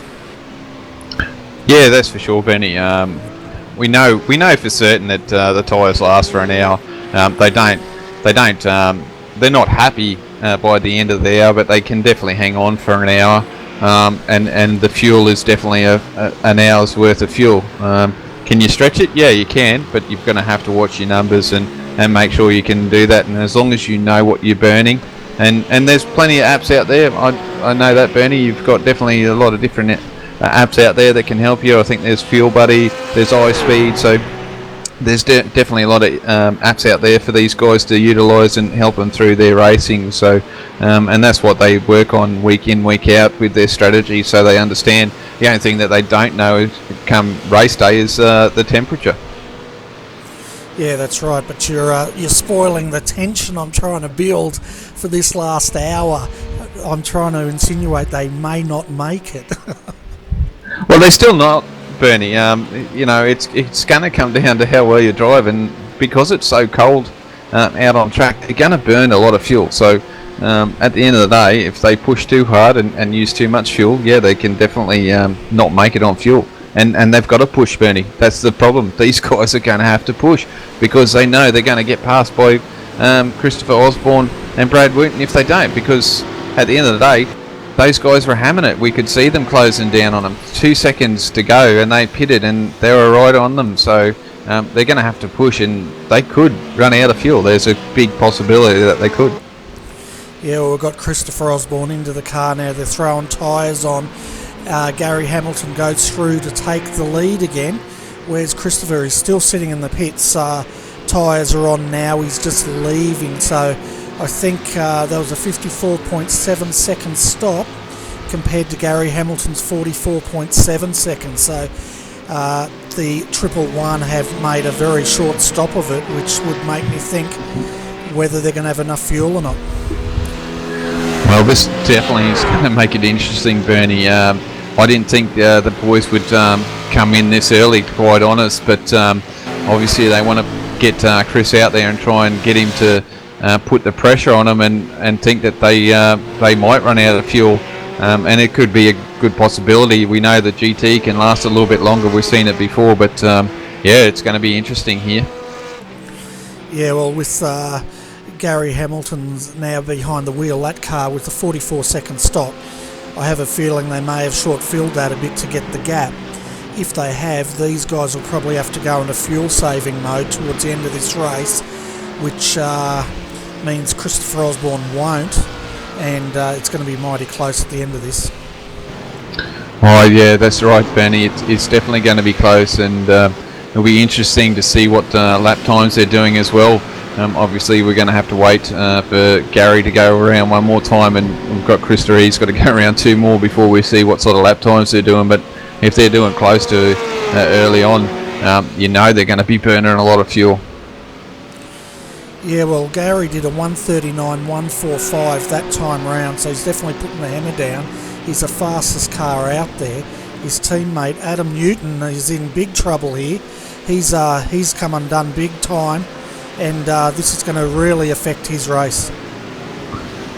Yeah, just something they don't need, Bernie. Having an issue this late in the race, it can come unstuck for them. But they'll probably have third place almost sewn up. But having an issue there now, it's not going to help them. No, well, their car's trashed, so he's trying to limp it back to the pits as we have a look and see what has happened to the 222 car. Oh yeah, he's lost it going through turn 1 and thrown him back over onto the inside of the fence. So that's the typical rough, losing the rear end through the corner thing. But he's got a whole lap to do with a severely damaged car. Yeah, and he's looped it again there, Bernie. Just the car is not really nice at the moment, and to loop it all the way back there and trying to drive this thing back to the pits from that far back, and it's just going to be a hard task. And yeah, it's just a shame for them. They didn't need this, and they're going to drop down after last week having a good run, and they were doing so well again as well, Bernie. And as I can see there, Colin Schweck goes around, so there's a position. So they're dropping down the order here. Yeah, they should have their fast repairs, but it must be said Adam's done a fantastic job in getting this car back. It's pretty much crabbing, and he's keeping it off the line as he just gets it back into the pits now. But that's going to have a big... and he's hit the pit wall as he's come in, unfortunately. But yeah, pretty much just sums up tonight for him. Yeah, it's a hard luck story for those guys. Just once again, just that rough picture in the wrong time, and the tyres probably going off there too, Bernie. So quick repair here, get the car going out there, fill it with the fuel and tyres on there, and Scott will get out there and put the laps down, and they'll still have a result. So haven't lost out too much. As long as they don't go a lap down, there should be a good result for them. Yeah, that's right. But at the moment, Gavin Sadler's leading the way in the number 17 Pagny and Next Level Racing entry here. Still to make their final stop. They've got a 15-second gap over Gary Hamilton, who will take the lead back once that pit stop happens. As we can see now, Gavin's going around to complete another lap. Third, we've got Guy Leach yet to stop. Timothy Schweck is in the car for TD Racing up into fourth position. They've made their final stop, so they will be bringing it home from here. Christopher Osborne is 11 seconds down from the lead, and he's made his final stop and looking at closing. Having a look at the lap times, the last lap for Gary Hamilton was a 1:38.543. Christopher Osborne now just coming across the line did a 1:38.482. So he's taken about 1/10 of a second out with 54 minutes to go in this race. Yeah, and he's battling position here too at the moment, and coming up through the S's, stuck there behind Timothy Schweck, and that's not helping his situation here to try and get back up to the lead here. And this is for position, and Timothy's not going to make it easy for him because it is position, but as I say that, he moves over for him because Tim's fighting Guy here for position as well. So we'll see if he gets up here, and he does it with ease, and Tim lets him go. So Tim's not racing Christopher, he's racing Guy, and what a strategy there by the Schweck boys. They could possibly end up with a podium here tonight, Bernie. Yeah, well, they're definitely looking very strong. They've been in the top 5 all night, sitting in 5th at the moment with a really nice fresh car there, so they've done a good job. And it was interesting, we were riding with Christopher as he made that move, and you could just see Timothy flash his brake lights, letting Christopher know just to go on through. Yeah, as Chris here is going to go up on the inside of Guy there, and gets that move done, so there's another position. So now Chris has got to work and try and run down Gary. So bit of work here for Chris to do, but we know he can do it. Like we said, he can bring the neck out of these cars and do a great job. This Guy goes a bit wide there, and Tim is closed in on Guy there. Yeah, well, Tim actually used that pass there to his advantage because he let Christopher through on the back straight, but then Guy got pushed wide, and you can see now he's closed right up on the back of Guy Leach. Yeah, just use the draft there, Bernie, and it looks like TD Racing has definitely got these BMWs hooked up here tonight, and the Schweck boys have been lucky enough not to be involved in anything tonight, and haven't had anything really go wrong tonight, and sitting in the draft of that rough and can hang on. So they've definitely got this BMW fairly quick in a straight line, and these straights aren't that too long where they lose out top end speed. Yeah, that's right, and they're the highest placed BMW they have been all night. as they close right in now for Guy Leach. This is for position. Third and fourth. Both these cars haven't made their final stop as yet. Yeah, and I can't see the Schweck boys stopping. They might do though. They might do a splash and dash because they did stop like 15 minutes outside of that window, so they could be pushing the limits here, and maybe they might lose out, Bernie.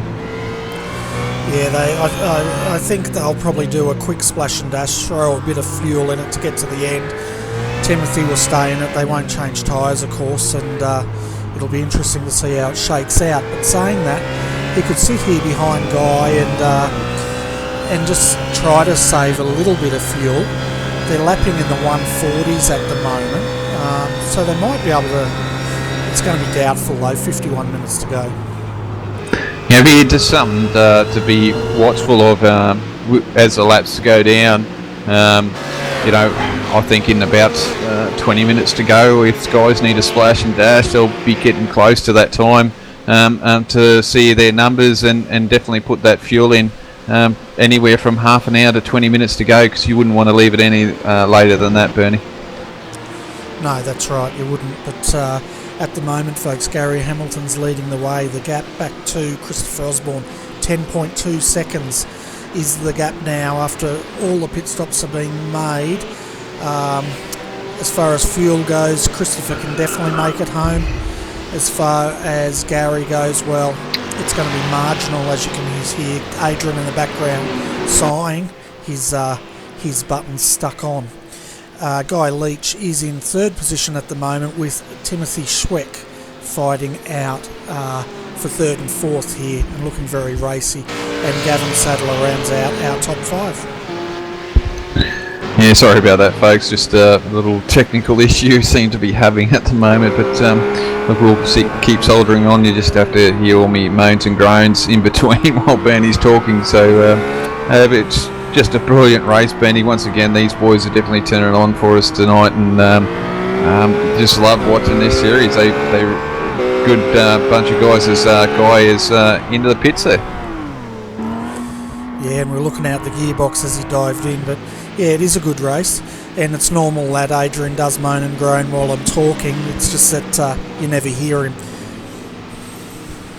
Yeah, that's right, Bernie. Yeah, that's the old moan and groans you hear, and what usually happens when my button isn't turned on. But yeah, no, the guys are doing a great job there, and yeah, it's going to be interesting to see how well the Schweck boys go.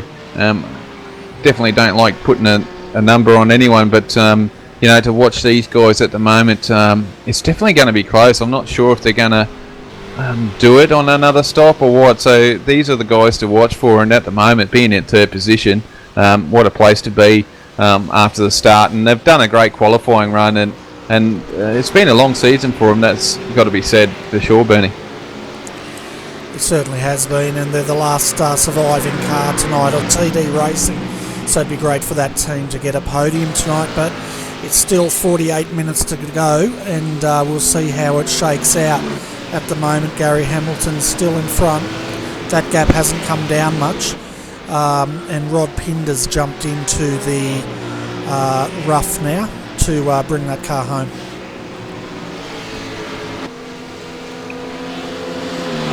Yeah, so Rod's going to put in a mighty effort here. I mean, we know Rod can drive this BMW, drive this rough quite well, so he's going to put the numbers in. We'll see where he pans out here. Even Paul Mansell, Hayden Burns in the top five there, Bernie, so doing a great job tonight in the Shelby rough tonight, and good to see. Like we've noted that they're a good team. They put in a solid effort, and tonight it looks like it's all paying off for them. Certainly is. We're riding with Rod Pinder at the moment. Just look how beautiful that front windscreen looks after they take that latest tear off. And if I'm just trying to find a car, have a look at Matthew Dignam's screen. A little bit more dirty. I'm just trying to find a really dirty screen. Yeah, it's going to be a bit tough with some of these guys in the pit lane already, Bernie, so you really need to see a battle on track here to really get up close and dirty, and getting all the muck and guck off the car in front of them. Yeah, well, if we compare Ewer's screen, for example, that's not as dirty as they can get, but it's as he dives into the pit now to replace that dirty windscreen. But it makes a big difference over the stint, doesn't it? Well, yeah, for sure, Bernie. You're starting to lose vision, like it's not that clear, and you're getting these spots and dots in the road, and I tell you, if you get a blown engine, you really can't see what's going on, and getting behind a car too like that, it can definitely heed your viewing as well, not only from the smoke coming from the car, but all the gunk that dumps on the windscreen as well. Yeah, and the radios definitely come alive when a bloke blows an engine and is on the driving line, because all the guys behind him get a windscreen full of oil, which they don't appreciate. But at the moment that gap's down to 9.6 seconds and closing from first to second. Yeah, Benny, if you want to get a reasonably dirty windscreen, it looks like Matthew Dignam in the 351 Ford GT, he's definitely got a few rubber marks and dirty windscreen here, and his view is definitely starting to get impeded by all the gunk that's dumping on his windscreen at the moment. Yeah, and that's from the driver's point of view. You can just see a few spots appearing on that windscreen, and I'll tell you what, it'd be great one day if we ever get rain in iRacing and watch these windscreens smear. That would be hilarious. Yeah, Benny, well that's right. We know with DirectX 11 that's how they're going to get to our marbles, and that I'm sure they definitely want to work on rain as well for the road racing guys. I know that's an effort, as I'm sitting still here with Matthew Dignam, and Christopher Osborne goes around the outside. Just goes to show Chris is not going to hang around here at the moment. But yeah, no, it's going to be great.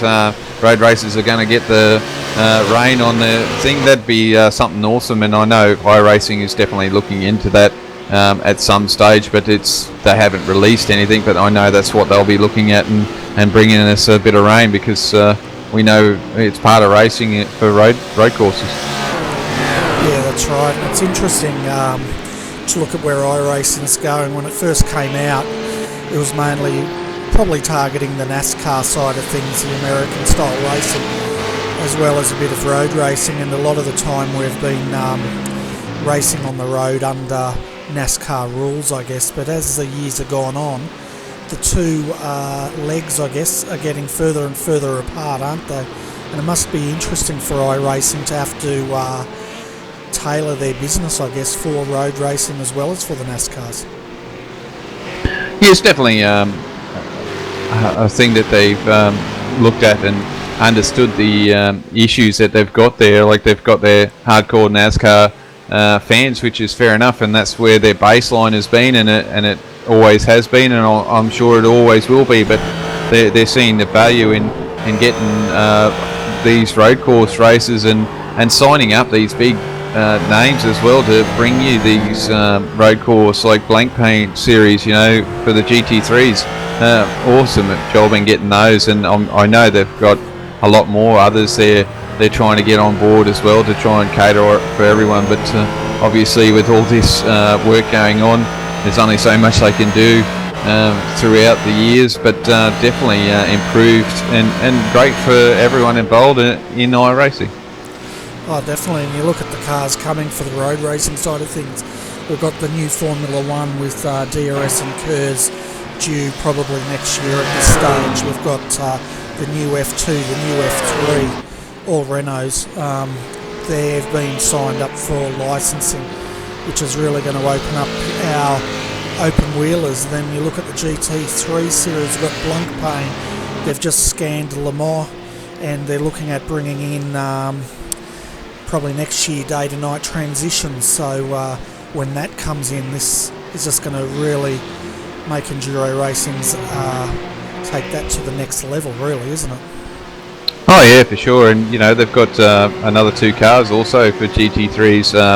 they've got the Aston Martin there as well. Yes, we've got the Aston Martin DB9 for GT1s, but they're making a different Aston Martin for GT3, and they've got the Mercedes as well, which they're already working on.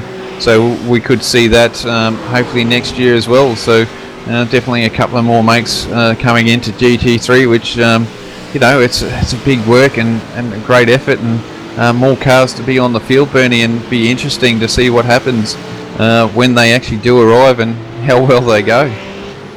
Yeah, that's right. And at the moment, we have a limit of 5 cars that we can run on any one track, but hopefully iRacing they're going to have to expand that. Hopefully up to something like 8 to 10 cars would be great, but we'll see what happens there.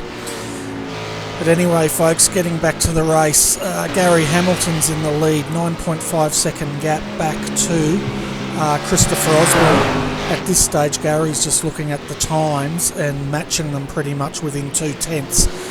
Timothy Schweck there doing a great job. 40 minutes to go. This car hasn't made its final stop, and 20 seconds down, so they're looking strong. Fourth is Gavin Sadler, 56 seconds off the lead, followed by Rod Pinder, his teammate, which is 83 seconds off the lead. Yeah, that's right, Bernie, and Chris is actually coming up to Gary Hamilton's teammate, Scott Tamlin, so it's going to be interesting to see if Scott makes it easy or he's just going to hold his line and make Christopher work for it, but it's definitely going to be interesting to see with teammate, the leader's teammate in front of second place car at the moment. Yeah, that's right. It's, I think we've been in this position before, and Element Motorsport's a pretty fair driver, so they normally just move over and let them through, and he would be showing the blue flag, but I guess he'll probably move over at the last minute. Yeah, that's right, Bernie. We know they're pretty good in their fair play here on in this series, and look, I don't expect him to fall over, but he'll definitely make sure he'll let him through in the safest possible way, and not in a pair racing moment that we've seen some of the guys do on this track. Yeah, that's right, and I guess one thing he's probably mindful of, he doesn't want to give Christopher a tow up this back straight which you're entering now, because that's just going to help him close that gap. But with 39 minutes to go, it's definitely going to heat up from here with a 9.3 second gap. Yeah, it certainly will, and actually a good view to show the viewers with a lot of mess, Bernie, would be actually a roof cam on the direct clutch car. Seeing it's a white car, you get to see how all the rubber and that has hit the front of the car and made it really black. Yeah, it certainly has. We can see a little bit of it from roof cam, but unfortunately I can't show them the full extent of it. Yeah, it's quite good how they do this, viewers. I mean, if you do have iRacing, I'm sure you guys have seen it on some of the cars that they've got this view that you get the build up of rubber, so it just makes the whole experience a lot better. And for me, it's something that I've only just stumbled on.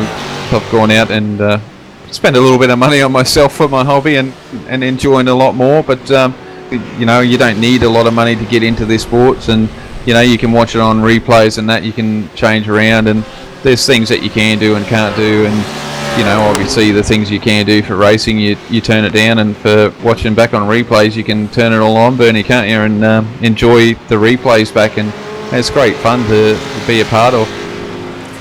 Yeah, it certainly is, and I must admit I'm due for a bit of an upgrade here myself, with the graphics card starting to tell me that I want something a bit better, or I'm telling myself, as we see Christopher Osborne now go around Timothy I forgot his name, Scott Tamlin, so he's just put him a lap down and pushing on. The gap now 9.2 seconds. Yeah, so Scott made it definitely easy there. He's moved over, and he sort of wasn't on the gas there fully, was he, Bernie? Just let Christopher go by there. He said, no, I'll let you go now, and that's what that shows you just the gentlemanship here in this racing, isn't it, Bernie? You're not racing the guy there, and you're just going to let him through, and it's great to see. Yeah, it definitely is, and also as a race driver, you want to let these guys through where it's not going to cost you any time, and that's what Scott's done. It's nothing worse than getting into the tight part of the section and losing 0.3 of a second because you've got to go wide and let these guys through. Yeah, that's right. There's a couple of spots here that you don't really want to go too wide, and you really want to get through there quite cleanly by yourselves. So, you know where you need to let a guy through and try and minimise the damage, if you like, and let them through. Bit of a shame for the boys because they were driving quite well and up in the top 3 there, and definitely could have been fighting there for a while, but not their night. It's just a shame after their strong effort last week, Bernie, even through their dilemmas to start with. Yeah, exactly, and we're just riding on board here with Gary Hamilton. I tell you what, he's really revving that car on the downshifts.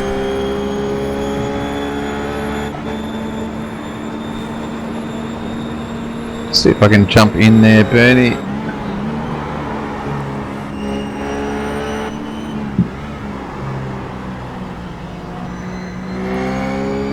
Yeah, he doesn't want to let Chris gain in here. He's definitely pushing this car, and it's going to be close for fuel, I reckon, Bernie. These guys are definitely pushing here, but like I said, they don't want to let these guys get close, and obviously the guys at Direct Clutch had to come in and try and get this strategy to be not too far away. So see how they go as Baden's closing in on a GT here at the moment. Yeah, well, that's Gary behind the wheel there, and that's Paul Lonergan he's closing in on, and he's going to want to time this to catch him just coming down that back straight, which I think he'll do. But sitting in the car with Gary, he's answered one question, and that is they're not fuel saving at all. Oh no, Bernie, that car is just pushing through the corners. You can hear the tyres complain going through the corners, and he didn't quite get around here, and I don't think he expected Paul to brake there. He really closed in, and this is holding him up here. He's going to lose a few tenths here, getting stuck behind this GT, Bernie. Certainly is. This isn't what Gary wants. He's going to have to make a move soon because he doesn't want to be stuck behind Paul going into the stadium here, but Paul's not making it easy for him. No, he's not, is he? And he should get the move done here. He's definitely got a run here. Oh, not knowing. Oh, that was close there, Bernie. That's not what you want. As Paul realised that it was the leader, and he's moved over and let him through. But I think a little bit too late there for Gary. Yeah, well, that was cutting it pretty close, and both Gary was taking a lot of risk there to try to get past, and fortunately Paul realised and stepped aside because that could have ended up in fender banging before too long. Yeah, it was close getting into the corner, and then Paul's realised, and even that was close, So it was quite. He's out wide there at turn 1, Bernie. It's not good going out wide there. If you make a sudden move, the car's going to go around on you, but he kept the wheel straight and got through there cleanly. Yeah, well, he might be a little bit flustered by that, how hard he had to work to lap that car, but to give you guys an idea, the gap was around about 8 or 9 seconds. The gap now is 7.2 seconds, and you can see Christopher Osborne there in the background here. But of course he's got to lap the same cars, so it might work back to Gary's favour later on.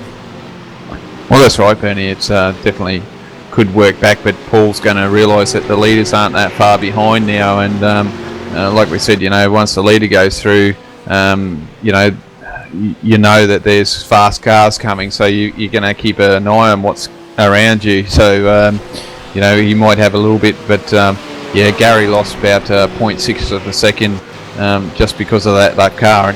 And nothing against Paul there. It's just one of those things, and that's going to happen in racing. Yeah, exactly. And that's what we were saying earlier. The leader's really the pioneer. He's the one that comes up on the lapped cars. They may not even know he's there up until he passes them, but that wakes them up and makes Christopher's job that much easier when he catches them. Yeah, that's right. And I'll tell you what, team racing, it's so good to have a teammate there to let you know what's going on. That's for sure. Gives you a heads up and helps you out with where you're at. And that's what's the beauty about with team racing. And if you can have someone in there, manager, it makes it even easier, Bernie, that's for sure. Yeah, exactly right. And Timothy Schweck at the moment going through again, 31 minutes to go. And these guys are definitely stretching this pit stop out. You certainly are, and I'll tell you what, not a bad time there. It's not the quickest that they've done tonight, but 39.6, it's probably one of the quicker times they've put in there. And yeah, it's nowhere near the front runners that have put in 38s. And Gary Hamilton did a 38 and a half, and Chris comes through and does a 38.3. So a little bit quicker there that time around again. And even Gavin Sadler there, Bernie, a 38.8. So he's no slouch at the moment, but he's got about how much time there he's got to gain up. He's got about 34 seconds to gain. So if the Schweck boys have got a pit, they're probably going to lose that one to Gavin, and Gavin could get a podium finish here yet, Bernie. Yeah, well, definitely, it's definitely on between these two for the podium. Just riding with Timothy at the moment, you can just hear how he's just ever so slightly rolling off the throttle through the corners here, just to save a little bit of fuel, but must be said it's not that obvious.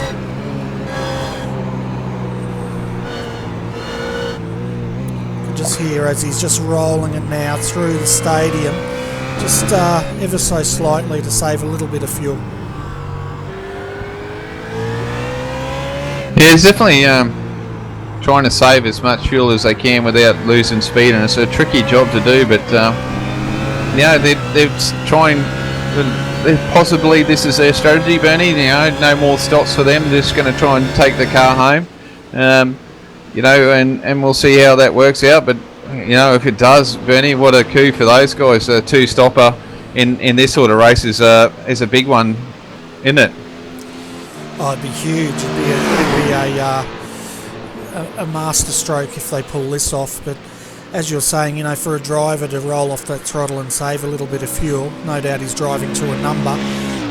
It is really hard for a driver to do that. It takes a lot of mental energy to get that right, really. Well, that's right, Bernie, and that's where you need your coach there to help you through that situation, let you know and talk you through it, and keep an eye on your times, and you can focus on that job, getting through the corners, backing off a little bit earlier, and keep focusing and concentrating. The thing that helps them at the moment, they're not in a battle as such. You've got Gavin Sadler, he's 33 seconds behind, so you've got a bit of time there.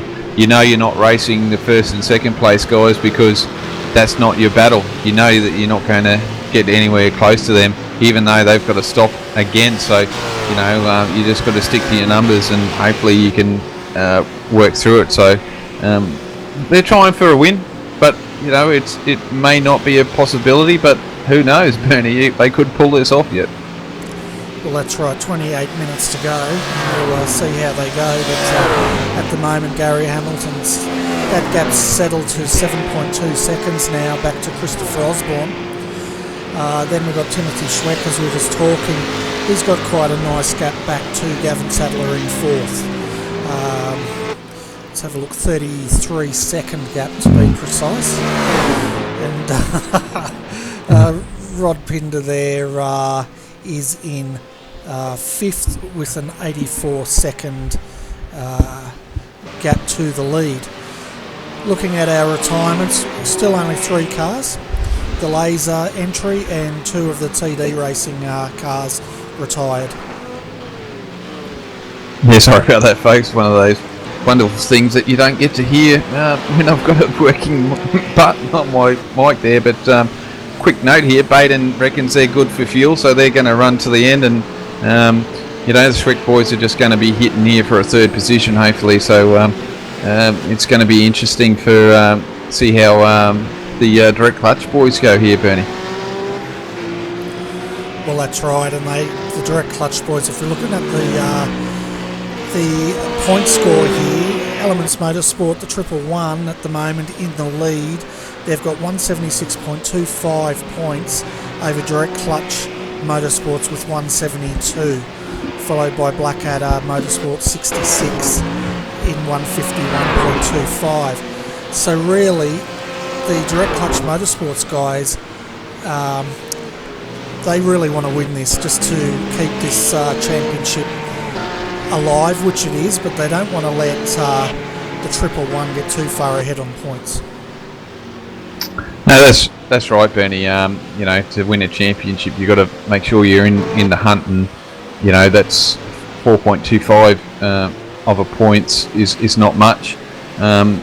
We are running down. There's not too many rounds to go through, so they've got to try and win this race and get their points up and try and bring this race for the championship to the Elements and see how they go. We know these are pretty strong, and it's definitely make for an interesting championship at the moment. Oh, definitely, and for any of our viewers out there that like statistics, at the moment the leaders have done 106 laps, and they've stopped 3 times. The fastest lap time is Christopher Osborne with a 1:38.174. Yeah, so it's a bit of information there for you, and so we'll see how we're going here. Timothy is only 20 seconds behind the Christopher at the moment, which will keep dropping obviously because of the lap times, but Gavin hasn't really closed in on Timothy either, so I'm really interested on that battle there, Bernie, because that's going to be a battle for the podium there, and that's going to be tight, I think. Yeah, well, I'm just wondering how this BMW can stay out for as long as it stayed out. They must be running this off solar power or something, but even then it's so dark out there, that wouldn't help them. Well, that's it, Bernie. And being dark out there, we know it's that these cars actually burn more fuel in overcast and cool conditions because they just get the grip, so they're on the gas a lot more. So it's a really good one for us, and it's good, a different strategy. Is it going to win them race? No, but you never know that until you get out there and give it a shot. But doing a great job, aren't they? And good to see the car in third, so it'd be good to see if they can actually pull this off. Yeah, well, they've got quite a healthy gap there back to Gavin Sadler, 33 seconds, so they can pretty much continue driving to a number, which no doubt that's what Timothy's doing, and his brother Colin's probably, and I'm only assuming this, but it's probably crunching numbers and making sure that car runs to those numbers to try to get them to the end. Yeah, that's right, Bernie, and like I said, there's a few apps out there that they could be using to help them use those numbers to their advantage, and it's good to see these different strategies. I mean, obviously we do know as standard through these races that most cars can run for an hour at the most sometimes, and if you can push it, it comes down to fuel mapping. And on these cars there's only I know with the BMW you've got quite a few settings there. I'm not sure about the GTs. I think there's a little setting there, and I'm not sure with the roughs either, Bernie. You might be able to fill me on those, but you can drive to a number and that can save you fuel as well. Yeah, I'm just having a look at the last time they stopped, and the last time they pitted was on lap 78. So the first pit stop was lap 39 for this car. Second pit stop was lap 78 for this car. We are now up to lap 108. So what's that? 40 laps so far without a stop. And that's pushing it, Bernie. Like I said earlier in the broadcast, I did did the blank pan endurance round last night, and we could get possibly 40 laps out of a tank in the BMW, and that was in hot weather. So you're not on the gas as you would be here tonight. So the boys are definitely showing that they're running this long. So I can't see them staying out too much longer, Bernie. They're going to have to pull in and put a bit of fuel in. So it's only going to be a really quick stop, but it's still a long pit lane here, and they may lose this position. Well, they definitely might be, and for the folks out there seeing the calculator come up on the screen, yes, I'm sitting here with my calculator just trying to work out how long it's been since their last stop. Oh, it's in Timothy's car. He gets a little bit loose coming out onto the kink there out of the last corner, so he's still pushing that car along, and it looks like the tyres are starting to give up on him. Yeah, well, the last stop happened for these guys probably about an hour and 5 minutes ago. So I predict they're not going to make another 20 minutes out there. They're going to have to make a final splash and dash to get this car home. Yeah, it's a mighty effort though, isn't it, Bernie, to try and push this two-stop strategy, but I don't think it was on from the word go, but especially in these conditions. But you've got to try something. You've got to be a bit different and try and get yourself in a position where you can get a good result. But at the end of the day, it's still not a bad result, and who knows, they could still get out there and be a close battle here for third position. This could be a big one for us. But mind you, Christopher is slowly closing in on that lead there with 20 minutes to go. He's only 6 seconds behind the leader. Yeah, 6.1 seconds now down, so they've pulled a second in. But looking at the Schweck brothers' strategy, I think it has, even if they've got to do a splash and dash, it's still going to definitely work for them because they were sitting, around about the 5th or 6th position before they rolled the dice on this strategy. And now they've got 54 seconds back to 5th position, that gap. So they can still get in there, have this pit stop, and still be out here potentially racing for the final step in the podium. Well, you're right, Bernie, they can. I mean, there's no question that it's not a possibility, that's for sure. It's just going to be depending on how long they actually stop in the stall for. So that's going to be the key for those guys tonight. Yeah, that's right. And 19 minutes to go as the Schweck brothers go around for another lap. We'll keep an eye on this and see how this unfolds, but at the moment Gary Hamilton in the lead, 6.2 second gap back to Christopher Osborne second. Timothy Schweck is third for TD Racing. Gavin Sadler behind the wheel of the 17 Next Level Racing car in fourth, and Rod Pinder in the SEK Queensland number 346 rough in fifth position and the last on the lead lap. So 5 cars on the lead lap, Bernie. It's not too bad after 3 hours of racing, so doing a great job there at the moment. And sometimes it's hard to try and keep on the same lap with the skill that Gary Hamilton and Christopher Osborne put out there. So those guys are definitely on it.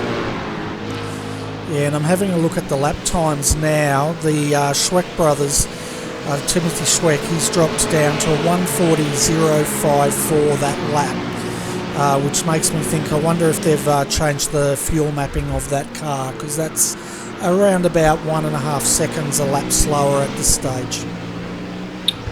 Yeah, it certainly is. So it's going to be interesting, isn't it?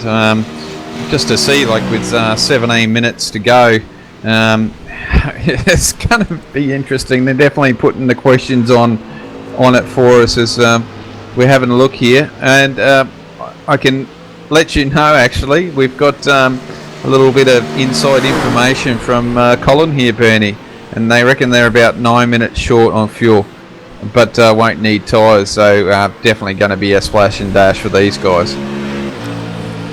Yeah, but even so, that's a hell of a long time to be out there. And looking at his time, his last lap was 1:39.380, so I don't think he's on map 2. I think he just had a bad lap.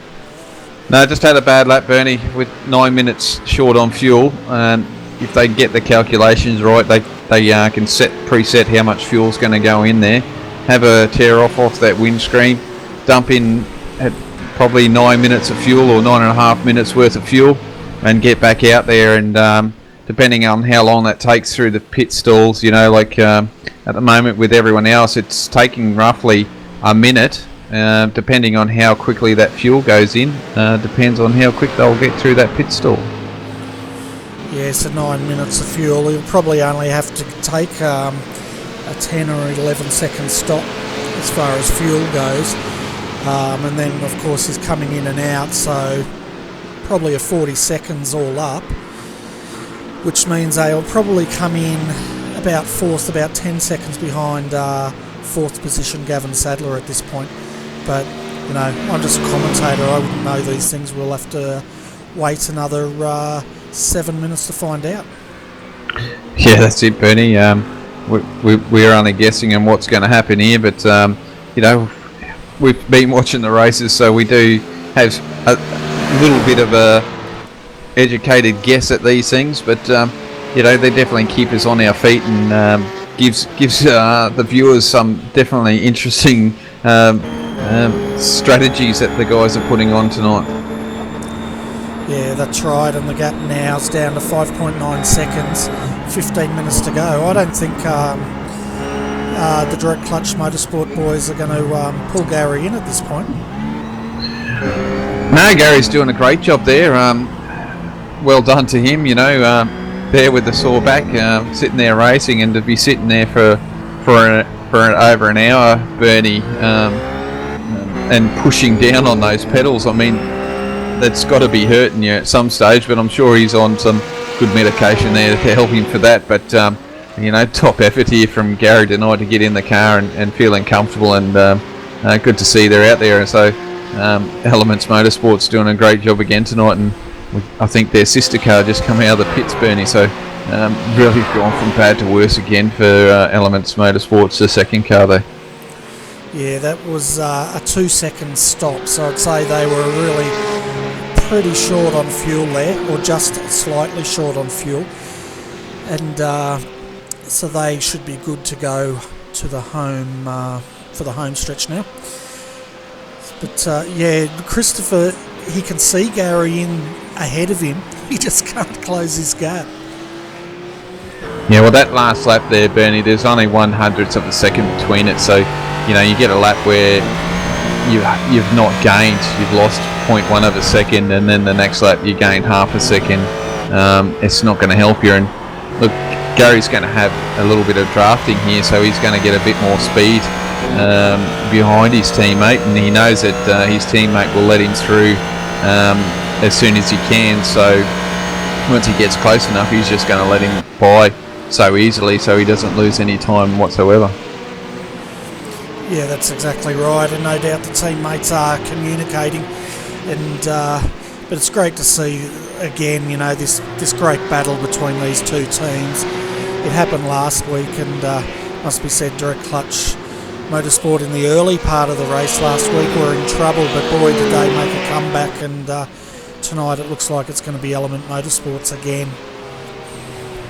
Oh yeah, for sure, Bernie, and it's great to have the Elements Motorsports guys here bring it to Direct Clutch, and it, you know, it's good to see, and a good battle between the two teams, and hopefully it just shows you what we're going to get next year. You know, next season with these drivers, and hopefully we'll have another team up there showing a hand as well, Bernie. So.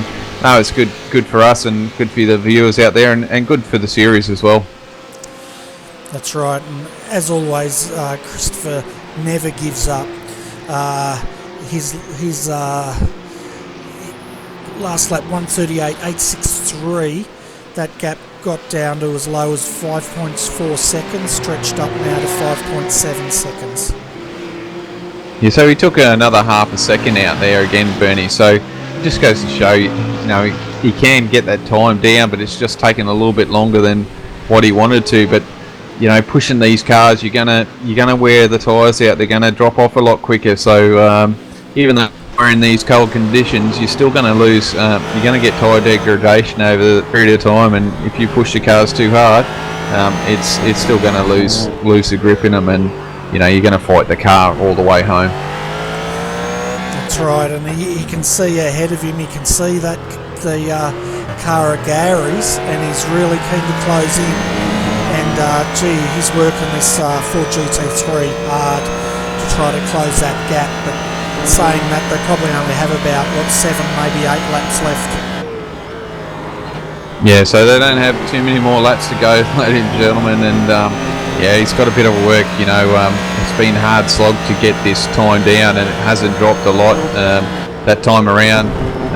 Gary was quicker again, so just goes to show that Gary's not given up, and it's a good battle here, Bernie. It's great to see. They're not close, but it's a battle nevertheless. You run into numbers and making sure that you're not losing time to your second place cars, because you don't want them behind you to give you a hard time near the end of the race. Yeah, well, as far as pit strategy goes, it's been quite interesting, because the first stop, Direct Clutch Motorsports outsmarted, I guess you could say, the opposition and jumped 10 seconds in the pits, but then the 111 repaid that compliment and jumped 10 seconds back in the pits last stop. Yeah, I'm sorry about that. It's one of those things. I'm yawning here, Bernie. It's terrible, these things. I wish I could have the button off. But yeah, no, you're right. They actually jumped the Second Elements Motorsports car, and that helped them to be in this position at the moment, trying to fight for first. And we've seen the hard luck there from the second car for Elements. So that sort of helped Direct Clutch out a bit there. But that penalty they got early on in the pits there, it's definitely shown here. With they're still 5 seconds behind. If they didn't have that, we would be having a battle right now, I think. That's for sure, Bernie. Yeah, well, speaking of battles, Timothy Schweck's just come into the pits with 9 minutes to go. Their stop was 10.2 seconds for their splash and dash. They've come out probably about a second behind Gavin Sadler here. So the race is definitely on for third position at this stage.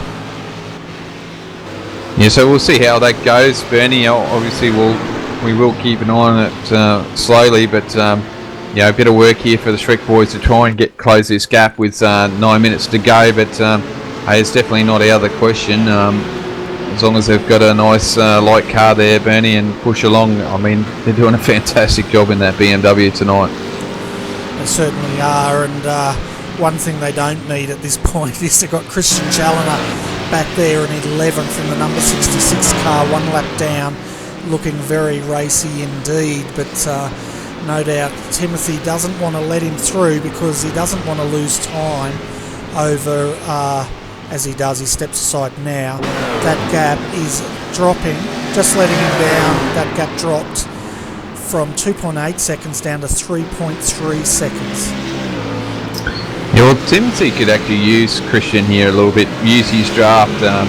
So it looks like Christian has probably got fresher tyres, and that these guys have been struggling tonight with internet issues. But Timothy could use Christian here to help him drag up to Gavin here and help him get closer to that battle for third.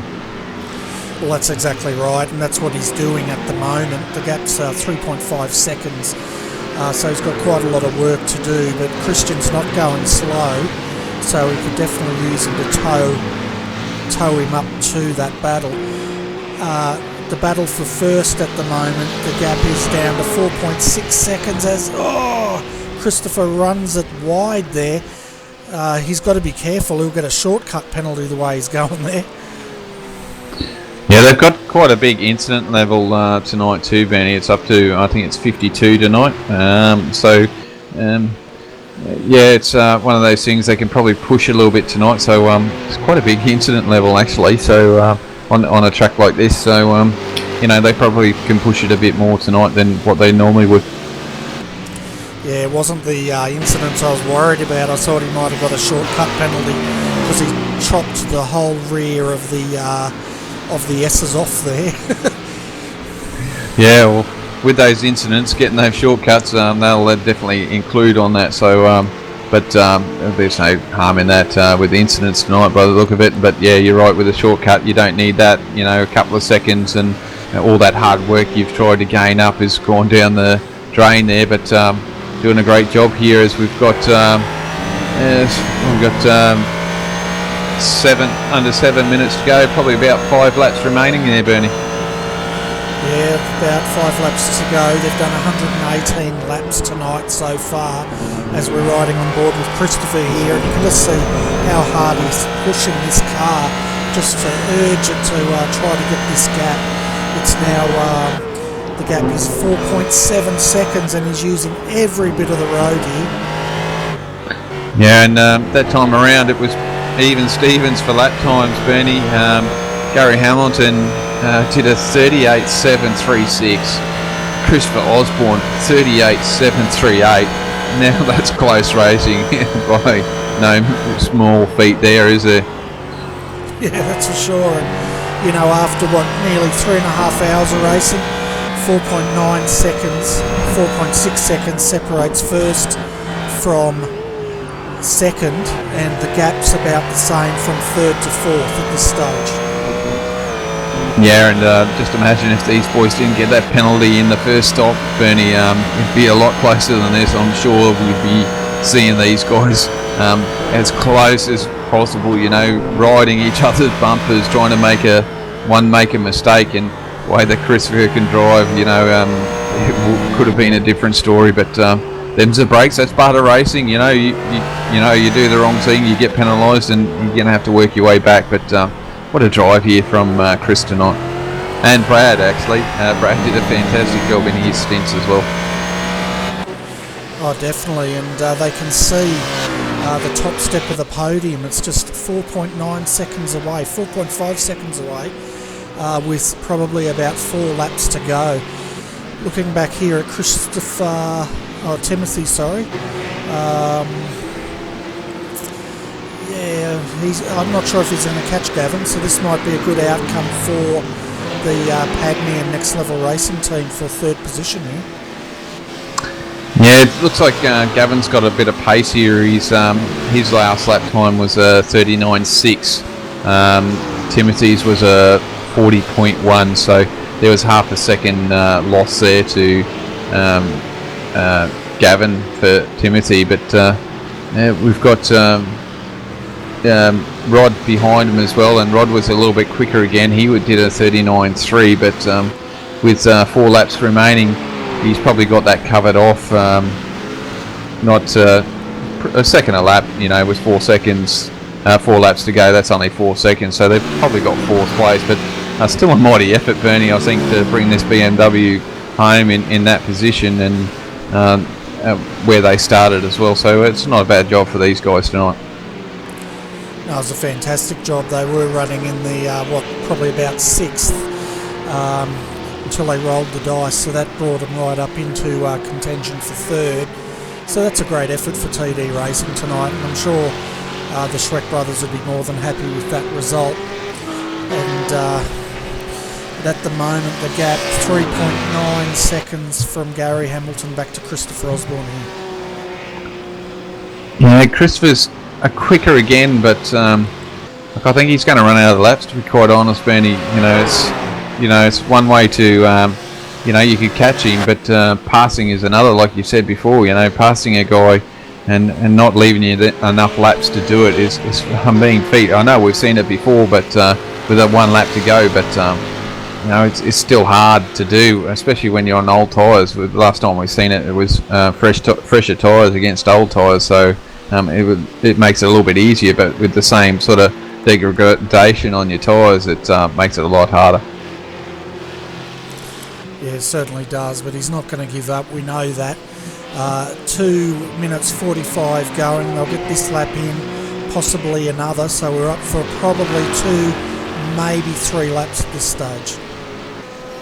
Yeah, possibly 3 laps there to go, you're right, Bernie, and still 3 laps, 3.5 seconds to do it in. It's a big ask, that's for sure, but yeah, Chris is not going to give up.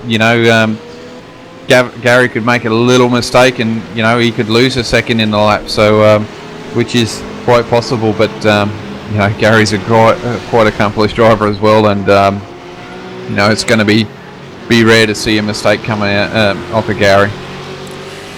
Well, that's right. These guys are both very seasoned racers, and we see it week in, week out, these two teams duelling, and they haven't disappointed again tonight.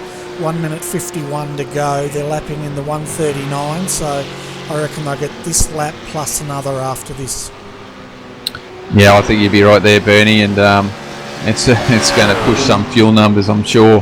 And I'd like to know how many guys are actually, how tight they're going to be on their numbers. But like I said, they do have help with apps and that, and I'm sure they've calculated that in. But it's always just close, or you're trying to make sure that you get across the line with half a litre of fuel in there, but you don't want to be half a litre short, that's for sure. No, that's right, because it's a long way around when you're chugging around trying to get these cars home, and we've seen it a few times where cars have pretty much stopped right on the line. The gap at the moment from Gavin Sadler back to Timothy Schweck is 10.6 seconds. The gap from Timothy back to Rod Pinder is 13.2 seconds. So I think those two positions are sorted at this stage. Yeah, I think third, fourth and fifth are tied up there, Bernie, and Rod's on the last of the lead lap, but obviously close to going a lap down. He's like 89 seconds behind, which is pretty close, but he'll probably hang on to the lead lap here, and as Gary comes around here with 17 seconds to go, so this will be the last lap, ladies and gentlemen, and it'll be quite interesting to see if he can keep it on track and bring this car home for the podium. Yeah, well, the gap now is 2.89 seconds with 1 lap to go. It's going to be close, but as Christopher's cutting the corners as much as he can, just to try to get that gap, 2.7 seconds. It's going to be close, but I don't think he can do it from here. No, he's definitely pushing that incident level, cutting a few corners. He's got to be real close, like you said, Bernie. You don't want to slow down because that's going to ruin everything. But he'll definitely be pushing here, and doesn't have the time with, he's 3 seconds behind, and this is the last lap as we see the white flag is out. So it's all for Gary to lose here, and same with Chris. So if he overdrives the car, he could lose it here as well. But what an effort here from Chris and the Elements tonight. Both teams here, Direct Clutch and the Elements, are fantastic driving tonight. It certainly has been, and it's been great to see the strategies both teams have employed tonight to counter each other, and it's been top driving. But as we can see now, Gary Hamilton for the 111 Element Motorsport car coming around the last time for the corner to take out round 7 of the SEK Queensland GT Series here at Silverstone Circuit Historical. And we get Christopher Osborne come home in second, probably running on a smell of an oily rag by the looks of it in the comments down there on YouTube. So well done, Direct Clutch and the guys there, and Gavin Sadler. He's going to bring this car home in third. What a great drive here for Gavin. They're still at the back of the course here at the moment, coming around the last half of the track. Yeah, the gap there was about 67 seconds from first through to third here, but this is a well-deserved podium for this team. They've been really strong here, and it's been a matter of time till they get a podium, and it looks like tonight's going to be the night. Well, that's it, Bernie. Mighty effort here for Gavin and Brett tonight. Drove a fantastic race and brought this car home. So it's good to see Gavin having a good run. He's probably deserved it even over the last few seasons as well. So it's good to see him bringing this car home in third spot. Fantastic drive there from the boys tonight.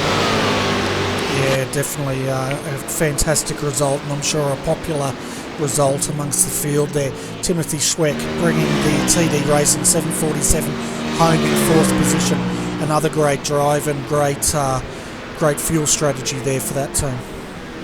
Yeah, certainly, and Rod Pinder and Guy Leach to come home in fifth, last car on the lead lap. Well, so fantastic finish for those guys as well. So the IRFF boys there got 2 cars in the top 5 there, Bernie. One a Ford GT and one a Rough. So mighty effort from those boys tonight. So well done to those guys as well. Yeah, that's right. And Hayden Burns brings the Selby Racing team number 80 entry home in 6th position. As we can see, he's just cruising down now on his slow down lap. Paul Mansell, another car for Pagny and IRFF Racing. So that's 3 in the top 10. He came home in 7th. Yeah, fantastic job from those guys with George and Paul Mansell. George just couldn't get in a qualifying time for that car tonight, and just started at 22nd. So what a drive for those boys to get into 6th. Then you got Martin Davis for I believe it's VPR in their Rough, coming home in 7th there, Bernie. So a mighty effort from those boys as well. Bit of a good result for them, and which they needed, I think, tonight. They definitely did, and it was great to see them have a good run tonight. Last week wasn't so good. This week is good, 8th position, and then Anthony Winkleman, Greenhorn Racing, came home in 9th position tonight. Yeah, that's a good job there from those guys as well. Brought that car home. And how's that, Bernie? Christian Challoner and Yuha come home in 10th after the few internet issues there to be 1 lap down. So great drive from those guys as well. So it just goes to show sometimes if you stick into it, you can still come away with a good finish. And they needed to finish anyway to try and keep their points or the championship alive. Definitely just for 3rd place, to try and hang on to 3rd place at the moment.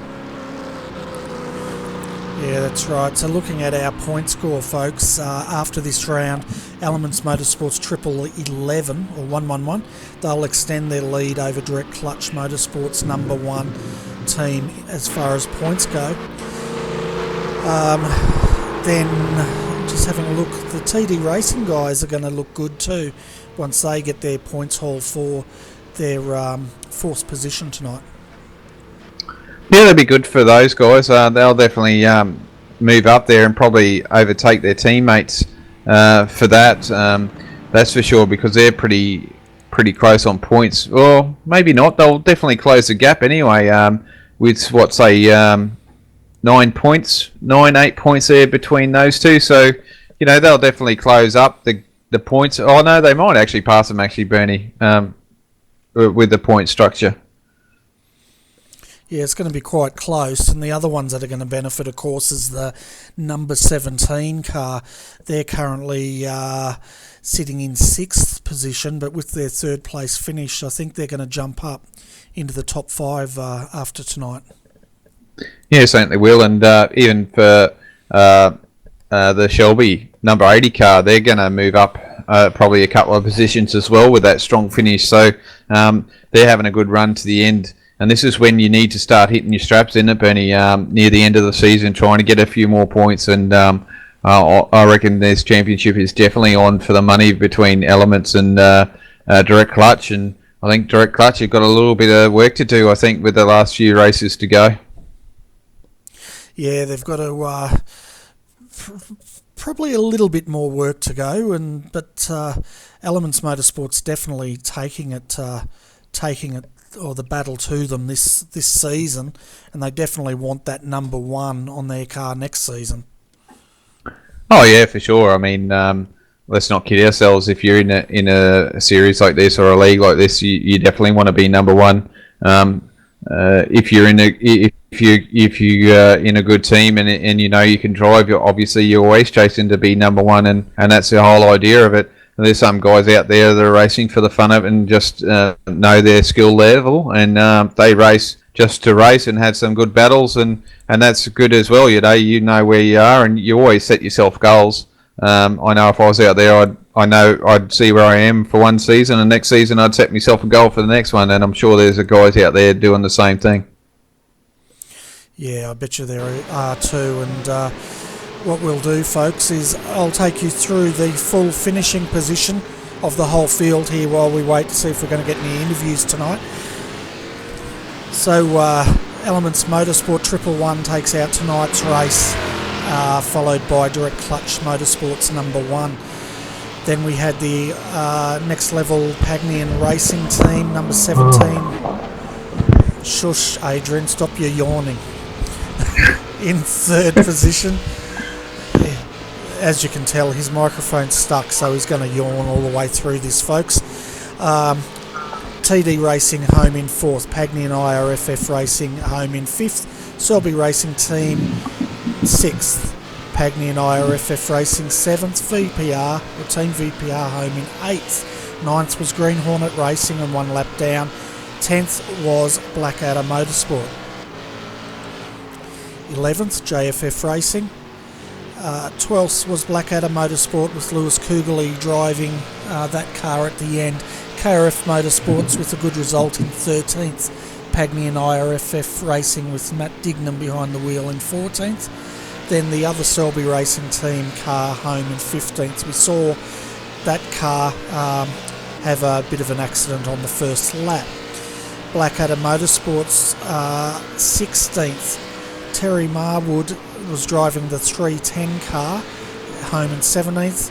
Element Motorsports, a 222 car back in 18th. They were really strong earlier in the race, but had a big accident which put them out of contention. Last Minute Racing also had a big accident, but managed to come home in 19th. Then Oliver Searles driving the Blackadder Motorsport car home for 20th. 21st and retired was Laser Racing. Then TD Racing, both TD Racing cars, 22nd, 23rd, and also retired. Yeah, thanks, Bernie. Yeah, sorry about that. Like I said, one of those problems. I think we were going to expect that tonight.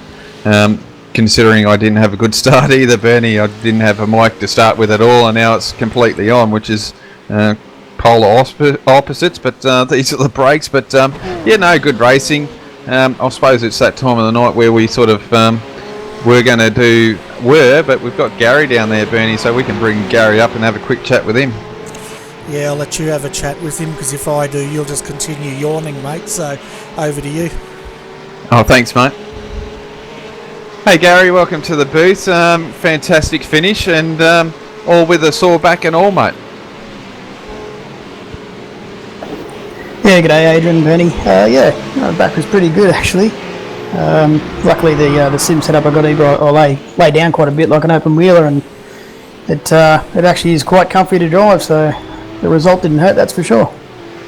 Oh, that's good. A bit of an excuse to say to the missus that you can keep sitting on there, and it's good for your back then. Exactly. Actually, I'm in quite a lot of pain, but I just tell her that it doesn't hurt, so I can come and do some laps. Yeah, very good. No, you did quite well. Strategy worked out quite well.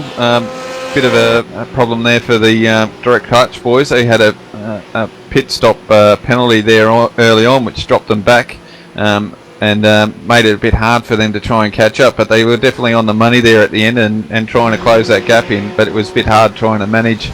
Back to Chris there at the end. He was definitely bringing the car home strong, wasn't he? Absolutely. He's been really quick, that car, and him, of course. Very fast around there, so we had to, we sort of flipped our strategy around there. We went the wrong way with tyre pressures for the first stint. Baden was normally a lot quicker than that, so we could sort of see he was just losing a little bit, so we decided to pit as early as we could. We made a tyre pressure change, and then just sort of went on from there. So ran a short stint and then 2 longer ones. So that gave us track position, but obviously if Direct Clutch hadn't got that penalty, they would have been out in front. So yeah, they were definitely quick at the end. I was just watching that relative time just tick down and working out how many laps there was to go, and I figured pretty much if I could just not lose more than sort of 4/10 a lap, I'd be alright. So the biggest thing was no mistakes. Yeah, no, it was really good to see, and it's definitely puts us on the edge there to watch you guys. But I noticed you had a little bit of struggle there to begin with internet issues, and I can tell you right now there was a few of you out there having issues with internet. Because I think you were going to start the race there, but your internet dropped there. Yeah, it did. So my connection's been okay. It is a little bit. It's not very fast. Sometimes it flashes, but it hasn't been dropping out at all. And it dropped out twice today, like once in practice, and then obviously, I was going to start the race and it dropped out, and Baden quickly jumped in the car and started. So luckily, it didn't happen during the stint. Yeah, it's very lucky.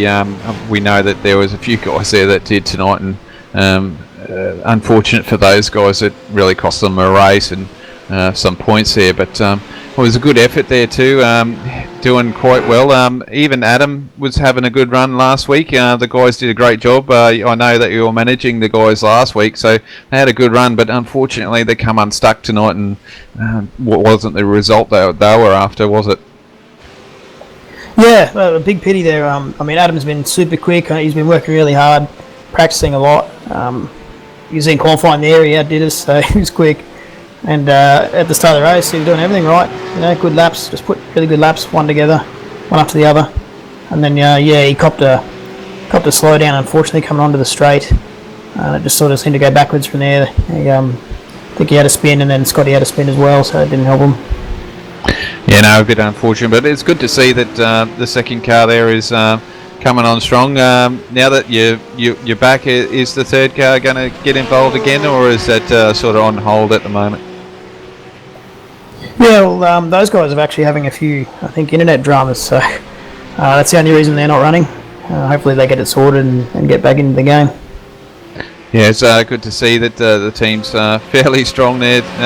Gary, doing a great job. Good to see you back in there and giving it a crack and putting on the show. And it just opens up that points there to direct clutch. So you're starting to get a bit of a gap, and we're running down. So I think there's only 3 rounds to go, I think.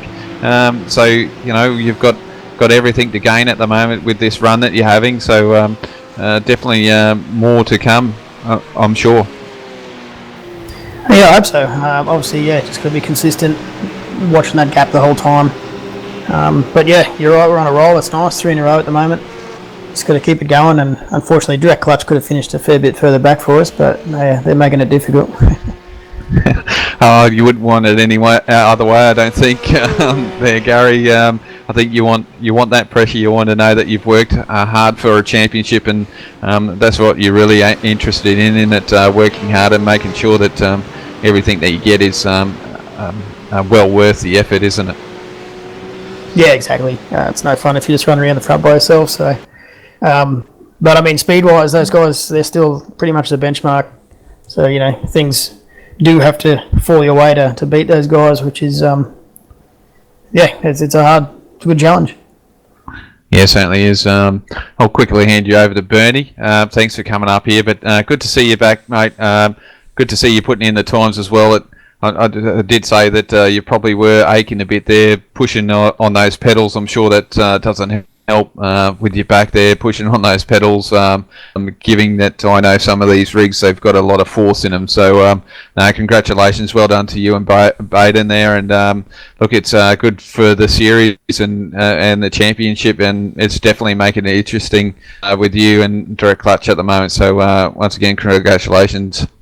Yeah, thanks, Adrian.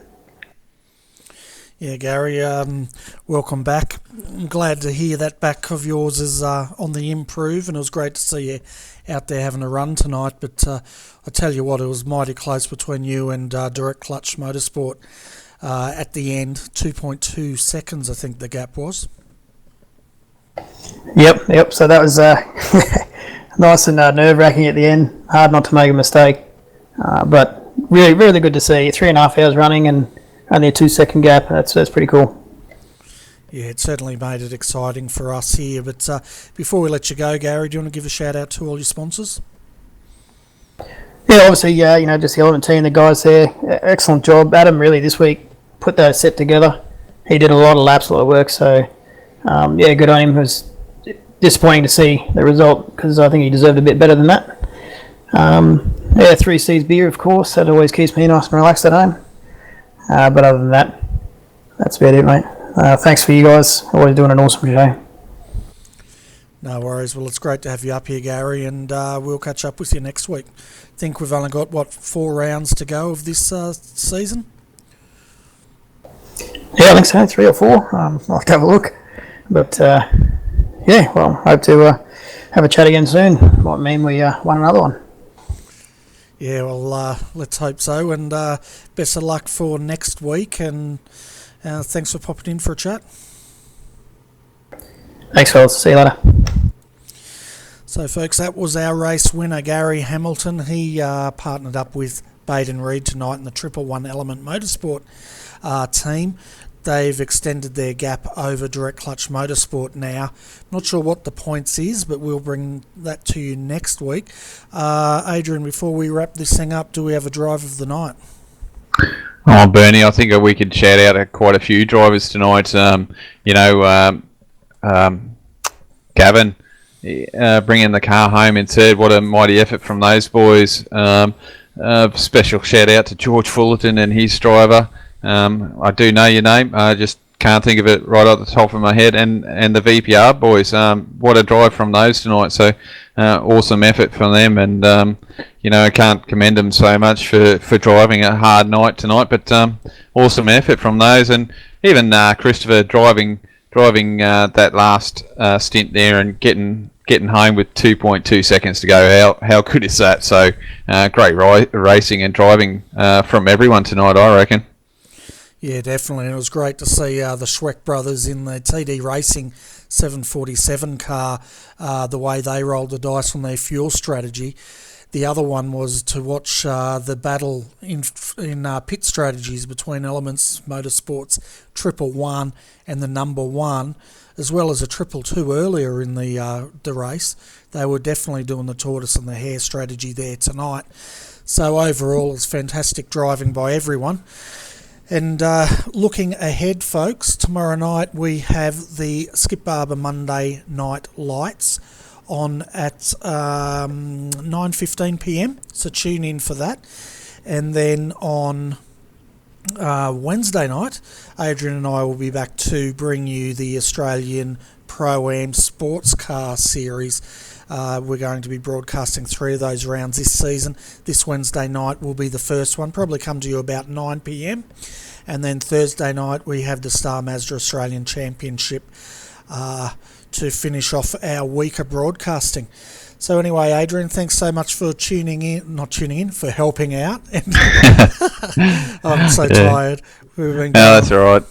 Yeah, no, and just an update for next week, Bernie. I've got the next round up here will be at Monza, so that's going to be a 2-hour 45-minute race for those guys at Monza. So it'd be round 8 with 3 rounds to go in this SEK series.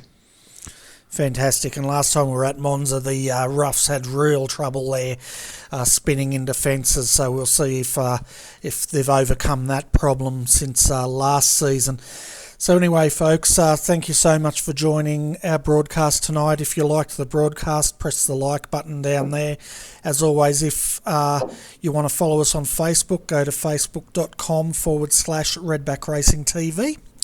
And on behalf of Adrian Jarvis, I'm Bernie Wiemers, and thank you so much for watching RRTV.